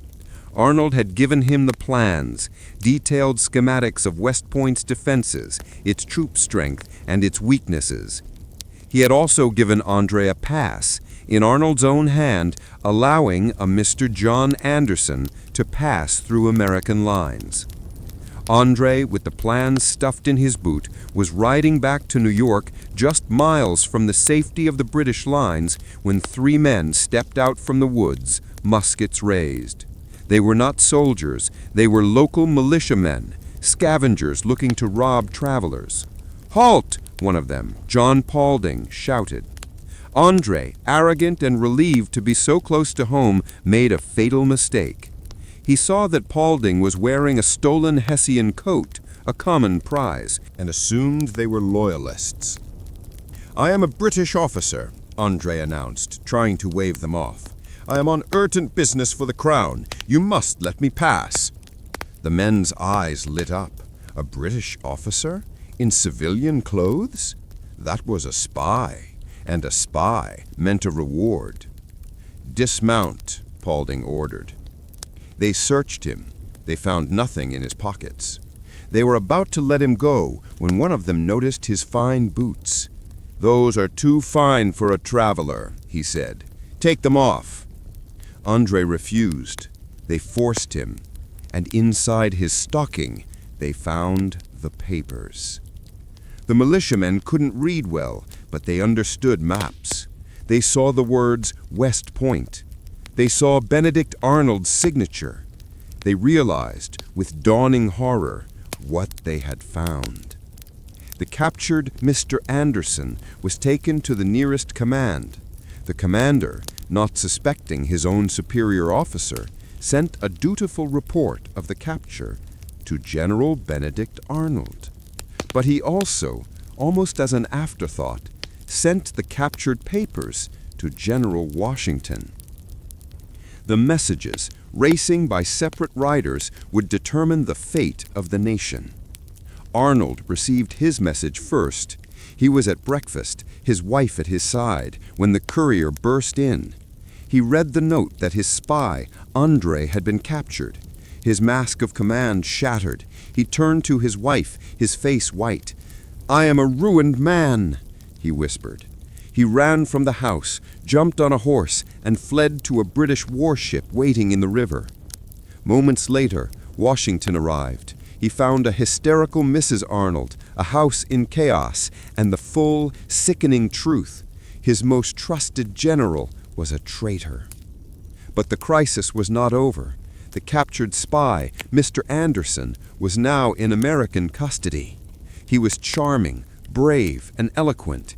He was also the head of British intelligence. He knew everything. General Washington, enraged and needing someone he could trust absolutely, gave a new order. Find Major Tallmadge. Give him command of the prisoner. I want him guarded, and I want him questioned. When Benjamin Tallmadge entered the stone room where Andre was being held, he felt a strange sense of déjà vu. Here was another handsome, charming, educated young man, like his friend Nathan Hale, about to hang for espionage. Andre, for his part, was relieved to see Tallmadge. He recognized him as a fellow gentleman and a cavalry officer. "Major Tallmadge," Andre said with a sad smile, "we are enemies, sir, but we are not savages. I trust you understand my position.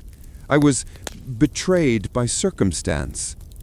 "You were caught out of uniform, behind enemy lines, carrying false papers. The circumstances are quite clear." As part of his duty, he had to search the prisoner's personal effects.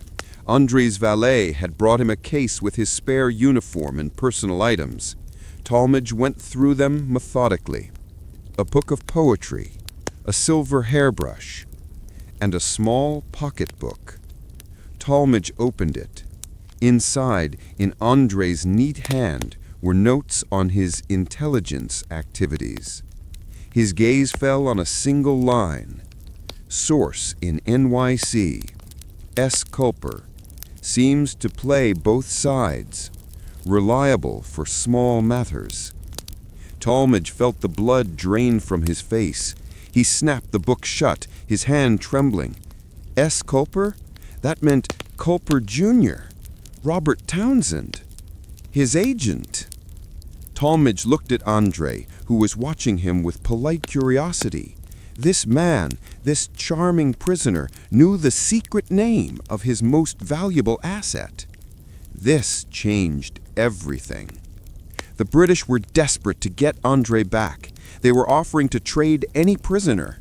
If Washington agreed to an exchange, if Andre was returned to New York, his first act would be to tell Sir Henry Clinton the name of the spy who had been living among them.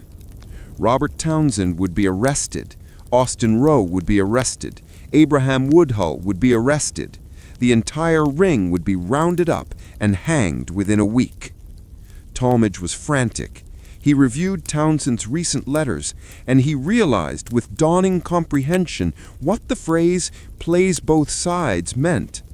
Townsend, the brilliant, careful Quaker, had been feeding the British low-level, truthful information to build his cover, all while sending the real, high-value intelligence to Washington. It was a classic and incredibly dangerous double-agent gambit, and it had worked until now. Tallmadge, the spy master, was faced with an impossible choice. he could support the prisoner exchange, save the gentleman Andre from the gallows, and in doing so, doom his own network. Or he could use his position to ensure Andre hung. He thought of Nathan Hale, his friend, captured by a professional, Robert Rogers, and executed without ceremony. Now he, Tallmadge, was the professional, and his enemy's spymaster was in his hands. He made his choice. He went to Washington. He argued, forcefully, that Andre was not a soldier, he was a common spy. He had violated every rule of war by wearing civilian clothes. He was not entitled to a prisoner exchange. He was entitled to a rope. Washington, furious at Arnold's betrayal, agreed. The military tribunal was set. Major John Andre was found guilty of espionage. He asked to be shot by a firing squad, the death of a soldier. He was denied. On October 2, 1780, he was hanged by the neck until dead. Benjamin Tallmadge, who had been haunted for 4 years by the ghost of his friend Nathan Hale, had just sent his enemy's spymaster to the same fate. He had done it not for revenge, but for the coldest of reasons, to protect his agent, to save his ring. The execution of Major John Andre did not end the crisis. It unleashed a new kind of terror. Sir Henry Clinton, the British commander-in-chief, was not just defeated, he was incandescent with rage. He had been humiliated. His top intelligence officer had been hanged like a common criminal, and his star general, Benedict Arnold, had arrived with nothing but his own skin. Clinton wanted blood. He wanted the spies who had done this. He launched the most ruthless counterintelligence operation of the war. Loyalist patrols were doubled, houses were ransacked on the barest suspicion, and anyone connected, however remotely, to the Arnold-Andre affair was dragged in for interrogation. Robert Townsend, hearing the news of Andre's capture and execution, went into a state of profound shock. He burned his ledgers. He destroyed his invisible ink. He barricaded himself in his shop, refusing to see anyone. He knew, with sickening certainty, that Andre had known his name. He was a dead man, just waiting for the knock on the door. But the knock didn't come for him. It came for someone else. Her name is lost to history. Her legacy is a single tragic number, 355. The British, in their furious sweep, rolled up a network of minor Patriot agents. One of them, under torture, gave up a name, or perhaps just a description. A woman. A woman of high standing. A woman who had been seen at parties, who had charmed officers, who had been close to the circle of Major Andre himself. They came for her in the dead of night. We do not know the details of her capture. We only know its horrific conclusion. She was not a soldier. She was not a man of property. She was a woman, a spy, and in their eyes, the lowest form of traitor. She was not given a cell. She was taken to the East River and rowed out to a ship that was the blackest nightmare of the Revolution, the HMS Jersey. The Jersey was a decommissioned 60-gun warship, a rotting, diseased hulk anchored in the bay. It was not a prison. It was a place of extermination. Thousands of American prisoners of war were packed into its lightless, airless holds, given rancid food and foul water.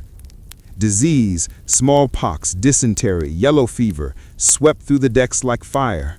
More Americans died on the Jersey and its sister ships than in every single battle of the war combined. This is where they put Agent 355. She was thrown into this floating hell, a place of unimaginable suffering, surrounded by the dead and dying. And there, this woman of high society, the brilliant agent who had uncovered the Arnold plot, was left to rot. Abraham Woodhull, Culper Sr., brought the news to Robert Townsend. They met in secret in a cold, abandoned barn miles from town. Townsend was gaunt, his eyes wide with paranoia. "She's gone, Robert." The lady. 355. They took her. She's on the Jersey. Townsend slid down the barn wall, his face ashen. He had been her contact. He had taken her priceless information, and now she was in hell. Did she talk? Townsend breathed. We don't know, but they haven't come for you, or me. It seems she held. God help her. It seems she held. This news, meant to reassure, did the opposite. Townsend was crushed by the weight of her sacrifice. She was enduring that, while he was free. He was overwhelmed by guilt and a paralyzing fear. I am done, Abraham. This is the price. I will not pay it, and I will not ask anyone else to pay it for me. Robert, Washington is desperate. No! Townsend's voice was a sudden, sharp cry. No, do you understand? Andre knew my name. He knew it. He's dead, but who else did he tell? What if he passed a note to someone before his capture? What if there's a list? Benjamin Tallmadge took care of it. Tallmadge? He's a cavalryman. He thinks in terms of battles. We are merchants. We are farmers. This is our home. She is on that ship because of us. I am finished. Tell Tallmadge the ring is broken.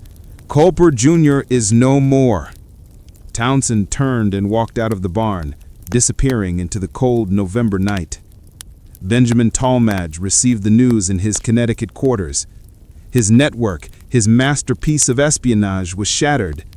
The capture of 355 and the execution of Andre had saved West Point, but it had cost him his two most valuable agents. Agent 355 would never be heard from again. She would die in the darkness of the Jersey's hold, her name and her sacrifice swallowed by the water. And Robert Townsend, the ring's vital center, had vanished into the silence of his own terror. As the brutal winter of 1780 set in, George Washington, facing a mutinous army and a failing war, was once again blind. The winter had been the cruelest of the war. The Continental Army, encamped along the Hudson River, had but ceased to exist. Soldiers, unpaid for months, their families starving, had mutinied.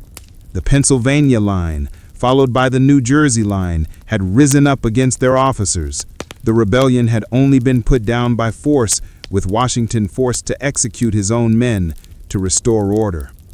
General George Washington, 711, sat in his cramped headquarters, a stone house overlooking the frozen river. He was not a marble statue. He was a 49-year-old man on the verge of failure. She is dead, then? He said. It was a statement, not a question. Benjamin Tallmadge, standing before his commander, nodded curtly. We must assume so, Your Excellency. No one survives the Jersey. And Mr. Culper Jr. Gone, Tallmadge said, his voice tight. He is terrified. He believes his name is on a British list, and he has gone to ground. The entire network is dark. Washington rose from his desk and walked to the window, staring at the enemy-held island of Manhattan just 50 miles south. They sit in my country, Major, Washington said, his voice a low, controlled fury. They hold New York, Charleston, and Savannah. Their new general, Cornwallis, is running roughshod through the South, and I am a blind man. I do not know their strength. I do not know their plans. I cannot even feed my own men. He turned back to Tallmadge, his eyes intense. Our French allies are our last hope. General Rochambeau and his army are here. Admiral de Grasse is sailing with a fleet from the West Indies. They are committing their fortunes and their prestige to our cause. They are asking me, where do we strike? And I have to answer, I do not know. He placed his hands on the map-covered table. I cannot plan a war-winning campaign based on rumor and guesswork. I must know what is inside New York. I must know Clinton's strength to the man. I must know the status of his fleet to the last cannon. Sir, Tallmadge began. "Mr. Townsend is compromised. He will not—" "Then uncompromise him," Washington ordered, his voice sharp. "This is not a request, Major. It is the hinge upon which the rest of this war will turn. We have one final chance to win this. If we fail, the war is over. The revolution is dead. Go to your agents, appeal to them, threaten them, bribe them. I do not care what it takes, but you will restore that network." "And if they refuse?" Tallmadge asked. "Then we have already lost," Washington said, turning back to the window. "Do not fail me in this, son." Benjamin Tallmadge crossed the Sound on a moonless night, not with Caleb Brewster's bravado, but with the quiet dread of a man delivering a death sentence. He found Abraham Woodhull not in his house, but sleeping in his barn, fully clothed, a musket by his side. "Ben," Woodhull gasped, jumping up, his eyes wild. "What are you doing here? If Simcoe's men find you—" "They won't," Tallmadge said, sitting on a hay bale. He looked at his friend. Woodhull was a husk. His farm was neglected, his clothes were ragged, and he looked as though he hadn't slept in months. "You look terrible, Abraham. This is the life you gave me. I am a pariah. My father barely speaks to me. My neighbors watch my every move. I am waiting for the prison ship. We all are. And for what? For a war that is lost." "The war is not lost. It is desperate. And Washington needs you. He needs him." Woodhull shook his head. "No, I won't do it, Ben. I won't be the one to ask him. After 355, after what happened, asking him to go back is murder. I will not have his blood on my hands." "His blood will be on all our hands if we do nothing." Tallmadge grabbed Woodhull by the shirt, his military authority surging. "Do you think you are the only one who has lost? I lost Hale. We lost 355. The general has lost thousands. We are at the end of all things, Abraham. One last push, one last piece of intelligence. That is all he asks. He asks for our lives. He asks for our country," Tallmadge countered, his voice raw. "Go to New York. Find Townsend. Tell him what I have told you. Tell him it is the last time. Tell him everything depends on this." Woodhull looked at the man who had been his childhood friend and was now his commanding officer. He saw no room for argument. He saw only the cold, hard necessity that had driven them all from the very beginning. He slowly nodded. "I will go. I will find him. But I tell you this, Ben, he will not listen. The man we knew is gone." It took Woodhull 4 days to even get a meeting. Robert Townsend, Culper Jr., was living in the back room of his shop, refusing all visitors. Woodhull finally had to force his way in, barring the door behind him. The shop was dark, the shelves dusty. Townsend was thin, pale, and wrapped in a blanket, though the spring day was mild. "Get out, Abraham," Townsend whispered, not looking at him. "Robert, you have to listen to me," Woodhull said, his voice gentle. He was not Tallmadge. He would not use force. He was just a farmer speaking to his terrified friend. Washington is planning his final campaign with the French. He needs to know what is here. He needs you. One last time. Townsend began to laugh, a dry, joyless sound. "One last time. That's what we said before Arnold. That's what 355 thought. One last time. And now she's dead, in the dark, in the filth. Is that what you've come to offer me, Abraham? A chance to die on the Jersey?" "I've come to offer you a chance to end it," Woodhull said, his voice rising. "Don't you understand? This is the end. The French are here. The fleet is coming. We are not just spying to survive anymore. We are spying to win. One final accurate report on Clinton's strength, and Washington can plan the final attack. And then it's over. We are free. You are free." Townsend looked up, his eyes hollow. "Free. I will never be free. Even if we win, I'll be the man who stayed, the Quaker who did business with the British, the quiet loyalist. That will be my name for the rest of my life. Yes, it will. That is the sacrifice. 355 made hers. This is yours. To be a hero and to be the only man on earth who knows it. Woodhull placed a small concealed package on the counter.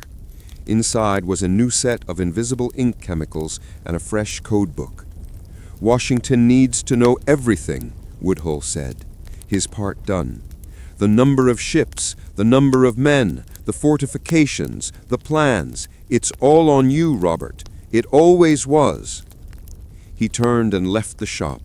Robert Townsend sat alone in the darkness, staring at the package. He was a pacifist who had been dragged into a war. He was a good man who had been forced to live a lie. He was terrified of dying. But there was one thing, Woodhull had realized, that he was more terrified of: letting it all be for nothing. Letting 355 die for nothing. Slowly, his hand shaking, Robert Townsend reached for the package. Samuel Culper, Jr. was back in the war. Robert Townsend, now driven by a grim resolve, became a phantom of pure information. His fear had not vanished, it had crystallized. He no longer worked to avoid capture, but to make his inevitable capture worthwhile. He was a man with a death sentence, determined to finish his life's work. He reactivated his sources. He once again walked the docks with his merchant's ledger in hand, seemingly checking manifests. Instead, he was counting ships. He noted the arrival of 3 massive ships of the line from the West Indies. He noted the transports being repaired. He sat in the coffee houses with his reporter's notebook open. He listened as British officers, confident after their victories in the South, openly discussed their troop strength. Yes, Clinton has 10,000 regulars in Manhattan proper, another 5,000 Hessians.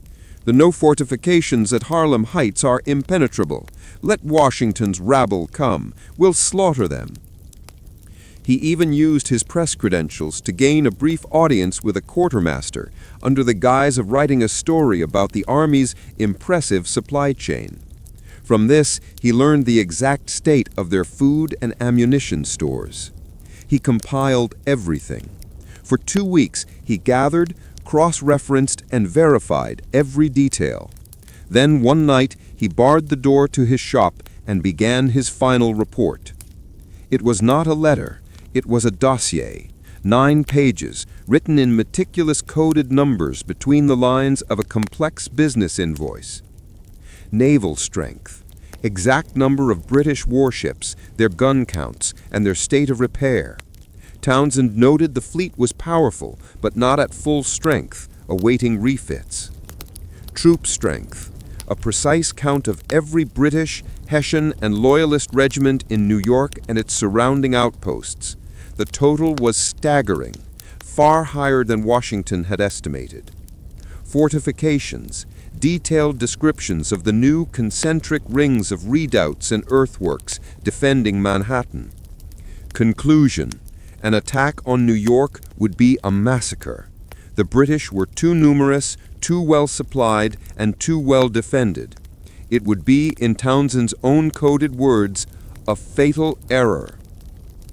He finished as the sun was rising. He handed the packet to Austin Rowe, the tavern-keeper courier, with a simple, "Godspeed, Austin." Rowe, sensing the gravity, nodded once. "And you, Mr. Townsend." The packet moved like lightning. Rowe's 55-mile ride was desperate and fast. Woodhull received it, applied the reagent, and was stunned by the sheer volume of data. He didn't even try to recode it. He just passed the original 9 pages to Caleb Brewster. Brewster's whaleboat flew across the Sound, dodging 2 patrols in the fog. Tallmadge received the packet, decoded it with a growing sense of dread, and rode without stopping for 36 hours to Washington's new headquarters in White Plains. George Washington and the French General Rochambeau stood over a massive map of New York City. Tallmadge's decoded report was spread across it. Washington's face was grim. He is certain, Washington said, tapping Townsend's numbers. Over 17,000 men. Impenetrable defenses. He calls it a fatal error. Rochambeau, a pragmatic and experienced French soldier, traced the lines of the British forts with his finger. Your agent, Culper, he is reliable? He is the most reliable man I have, Washington stated. Then he has saved us, Rochambeau said flatly. Because if we had attacked, we would be destroyed. The plan is dead, mon général. A heavy silence filled the room. Their entire combined strategy, months in the planning, had just evaporated. Washington paced the room, his frustration a palpable force. All his hopes, all the French gold and ships were pointed at an objective that was now impossible. At that precise moment of despair, a courier, splattered with mud from a hard ride, burst into the room. He carried a dispatch bag from the Marquis de Lafayette, Washington's man in Virginia. Washington tore it open. He read the letter, his eyes scanning it once, then again, his expression unreadable. He looked up not at Rochambeau, but at the large map of the entire American coastline. "Gentlemen," he said, his voice quiet, "a new opportunity has presented itself. General Cornwallis has disobeyed his orders from Clinton. He has marched his entire Southern army to a small port in Virginia, a tobacco port. It's called Yorktown." Rochambeau looked confused. "That is 400 miles away. Clinton is here." "Exactly," Washington said, a new electrifying energy in his voice. He pointed to New York. "Clinton is here, expecting an attack that Culper confirms he is ready for." Then he moved his finger down the map, tracing the long route south to the small peninsula of Yorktown. "We cannot take New York," Washington said, his voice rising. "So we will not. We will pretend to. We will take the entire combined Franco-American army, march 400 miles south, and trap Cornwallis. But for it to work, Sir Henry Clinton must not move. He must stay right here in New York, convinced we are about to storm his gates." Rochambeau saw the brilliance of the gamble. "A deception, a grand deception. But how? He will see us march." "He will see what we want him to see," Washington said. He turned to his spy master. "Major Tallmadge, your ring is no longer a listening post. It is now a horn. I want you to send a message back to Culper. His new mission is not to report the truth. It is to feed the enemy lies." Tallmadge, stunned, quickly grasped the plan. "What lies, Your Excellency?" "Tell him to confirm every rumor he hears about our attack on New York. Tell him to report that our armies are massing in New Jersey. Tell him we are building boats for an amphibious assault. We will build huge brick ovens in New Jersey, visible from Manhattan, to make them think we are preparing for a long siege. We will let fake battle plans fall into their hands." "And Culper?" Tallmadge asked. "He will be the final, trusted voice that confirms it all. Sir Henry Clinton trusts his best spy, Culper Jr. He will believe him." Washington looked at his generals. "We will march 400 miles. We will pray Admiral de Grasse can seal the bay. And we will hang the fate of our country on the word of a Quaker merchant in New York." "It is magnificent," Rochambeau breathed, "and insane." "It is war, General. Major, send the message. The invisible war is about to win the real one." Robert Townsend held the new orders from Tallmadge, his hands perfectly still. He, a Quaker, had justified his espionage as an act of passive truth-telling. Now he was being ordered to tell a lie, not a small lie, but a monumental one, a lie that would purposely send thousands of men to their deaths in a battle 400 miles away. His first instinct was to refuse. This was not observation. This was participation in killing. This was a violation of his deepest held beliefs. He sat in the dark of his shop for hours. He thought of the war, now in its 6th grinding year. He thought of the occupied city, the suffering, the starvation. And he thought of Agent 355 dying in the dark hold of the Jersey. he realized a new, terrible truth. A small lie told now might end the war. A continued passive truth would only prolong it, killing thousands more by inches. His choice was not between peace and violence. It was between one great, terrible, decisive act of violence and 1,000 more pointless ones. He had already crossed a line. He would see it through to the end. So Samuel Culper Jr. went to work. His genius was in his subtlety. He didn't just invent information, he confirmed the noise that Washington was already making. Washington's army was on the move in New Jersey, in plain sight.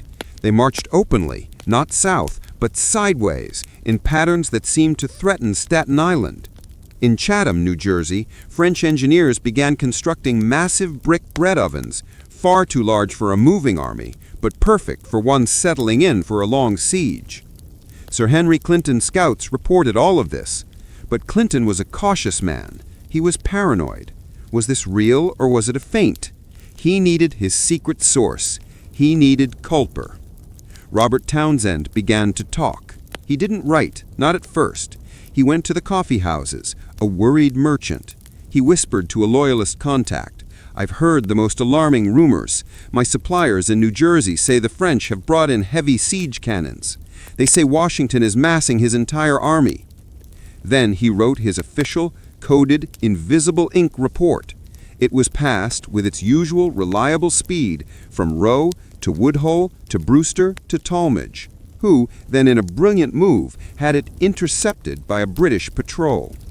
When Sir Henry Clinton's counterintelligence chief decoded the letter from their asset in place, as they believed Culper to be, it was the final nail in the coffin. The report read, 723 confirms. All signs point to 727. French siege engineers arrived. 711 is building ovens for long siege. All movements south are a feint to draw off the fleet. Repeat, attack is on 727. Imminent. Clinton had it. The physical evidence, the ovens, the military movements, the feints in New Jersey, and the irrefutable secret confirmation from his most trusted spy. He trusted Culper more than he trusted his own scouts. He made his decision.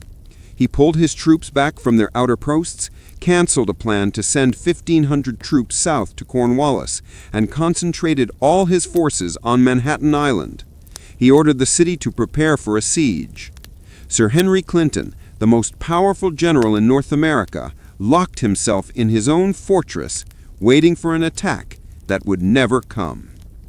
While Clinton stared at his maps of New York, Washington's army vanished. In one of the most brilliant logistical feats of the 18th century, the entire combined Franco-American army, over 7,000 men, began to march south. They had crossed the Hudson north of the city, marched behind the cover of hills, and were now moving at a frantic pace, covering 15 to 20 miles a day in the oppressive summer heat. They marched through New Jersey, they marched through Pennsylvania. By the time they paraded through Philadelphia on September 2nd, the ruse was over. They were too far. Clinton could never catch them. The news hit the British command in New York like a physical blow. Clinton was humiliated. He had been played for a fool. His best spy was a traitor. His scouts were blind, and his entire defensive strategy had been a waste. He did the only thing he could. He wrote a frantic letter to General Cornwallis in Yorktown. "Hold on," he pleaded. "I am dispatching a relief fleet. I am coming." But he was too late. In Virginia, the second half of Washington's audacious gamble fell into place. The French fleet under Admiral de Grasse arrived from the West Indies at exactly the right moment. They sailed into the Chesapeake Bay, fought a decisive naval battle that drove off the British fleet, and sealed the entrance. When Washington's army arrived in Yorktown on September 28th, they found Cornwallis exactly where they wanted him, trapped. His back was to the sea, and the sea was now owned by the French. The siege of Yorktown began. The Culper Ring had one final part to play. Robert Townsend, still operating from within the city, watched the panic of the British command. He saw the frantic loading of ships. He saw the 7,000 troops being assembled for the relief fleet Clinton had promised Cornwallis.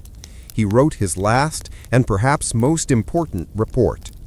723 reports, Clinton is moving. A fleet of 25 ships of the line with 7,000 troops prepares to sail for the Chesapeake. They mean to relieve Cornwallis. They will sail by the end of October. The message flew. Rowe, Woodhull, Brewster, Tallmadge. When it reached Washington at his siege lines in Yorktown, it lit a fire under his command. He didn't have time for a long, drawn-out siege. Clinton was coming. He had to break Cornwallis now. "We will commence a final assault," Washington ordered. On the night of October 14th, in a furious bayonet-only assault, French and American troops, led by Alexander Hamilton, stormed the last two critical British redoubts. The Allied cannons were moved up, and they began to rain a merciless, non-stop bombardment onto the British position. Inside the town, Cornwallis, his defenses crumbling, his men being slaughtered, looked out at the Chesapeake Bay, praying for Clinton's fleet. He saw only the French. On October 17th, 1781, 4 years to the day after the victory at Saratoga, a single British drummer boy appeared on the parapet, beating the call for a parley. A British officer followed, waving a white handkerchief. The bombardment stopped. The war, for all intents and purposes, was over. On October 19th, thousands of British soldiers, their uniforms immaculate, marched out between two long lines of ragged Americans and pristine French. They laid down their arms. As they did, their military bands reportedly played a mournful tune popular at the time, "The World Turned Upside Down." Sir Henry Clinton's relief fleet, the one Townsend had warned of, sailed from New York 5 days later. They arrived at the mouth of the Chesapeake only to find they were, as the Culper Ring had ensured, too late. The victory, a victory made possible by a 400-mile deception, which was made possible by a 9-page report, which was made possible by a secret ring of ordinary citizens, had secured American independence. George Washington, victorious, made his final journey as commander-in-chief. He was on his way to Annapolis to resign his commission, a stunning act that shocked the world. But he had one last piece of business. In Philadelphia, he met with his spy master, Benjamin Tallmadge, one last time. The war was over. The books had to be closed. Tallmadge presented his final accounting for the Culper Ring, a network that had cost the Continental Congress a significant sum in gold and silver. Washington reviewed the ledger. Then he looked at the man who had been his eyes for 6 years. "Major," Washington said, "you and your associates have done this country a service of which it can never know, and never must know. Their safety is paramount." "I understand, Your Excellency," Tallmadge said. "What of them?" Washington asked. "What will become of them?" "They will return to their lives, sir," Tallmadge replied. "They were never soldiers. They only wish to be citizens." "Then we will ensure they can," Washington said. He authorized the final payments and, more importantly, ordered the Tallmadge's Secret Service ledgers be sealed, classified, and buried deep within his personal papers. The identities of Culper Sr. and Culper Jr. were by order of the general himself to be erased from history. The two men shook hands. The war was over. The invisible war was at last truly finished. Abraham Woodhull, Culper Sr., returned to his farm, but the farm was never the same. He was a hero who could never tell his story, and the paranoia that had kept him alive for 6 years became a permanent part of him. He was a man haunted by ghosts. He distrusted his loyalist neighbors, who now, in defeat, were his neighbors once more. He had nightmares of Colonel Simcoe and the Queen's Rangers. He would wake in a cold sweat, convinced he heard the knock of the hangman on his door. He became a reclusive, somewhat eccentric figure in Setauket. He rebuilt his farm. He had children. He even served as a local judge. But he never, ever spoke of what he had done. His children and grandchildren grew up knowing him as a quiet, stern farmer who was prone to staring at the Sound for hours as if waiting for a boat that never arrived. He died in 1826, taking the secret of Samuel Culper Sr. to his grave. Caleb Brewster, 725, the fearless whaleboat captain, was one of the few who did not hide. His actions as a raider were well known, and he was celebrated as a local hero. He left the sea, married, and returned to Long Island, becoming a successful farmer and blacksmith. For the rest of his life, he was known as a tough, brave veteran of the war. But he never mentioned his true, most dangerous role, the vital link who rode spy letters across the Devil's Belt. He died in 1827. Austin Rowe, 724, a tavern keeper, also returned to his old life. His booming pro-King George persona vanished overnight, revealing the quiet patriot who had been there all along. He continued to run his tavern, a popular spot for veterans. He had ridden 55 miles, hundreds of times, with treason hidden in his saddlebags. He never told a soul. He died in 1830. Benjamin Tallmadge, John Bolton, the spy master, was the only one who truly prospered. He married a wealthy heiress, became a successful merchant and land speculator, and was elected to the United States Congress, where he served for 16 years. He was a respected, influential politician. He kept all the secrets. He wrote a memoir of his service in the war, a detailed account of his cavalry battles. He mentioned his friend Nathan Hale. He mentioned the capture of Major John Andre. But of the Culper Ring, of Woodhull, Townsend, Brewster, Rowe, and 355, he wrote not one single word. The safety of his agents was more important than his own fame. As we saw, he returned to his life as a merchant. The city slowly healed. The burned-out sections were rebuilt. But Townsend did not. He was, as Woodhull had predicted, a hero who had to live with the secret. He was known as a quiet, respectable, but ultimately unremarkable merchant. The very men who celebrated in the streets, the men who built the new republic, saw him as a man who had sat out the war, a neutral Quaker, perhaps even a quiet loyalist. He accepted this. It was his shield. He never married. He never had children. He became a wealthy but deeply solitary man. His great secret sacrifice cost him the ability to ever be truly known by another person. He had lived alive for so long, he could no longer remember how to tell the simple truth. He died in 1838, a lonely old man.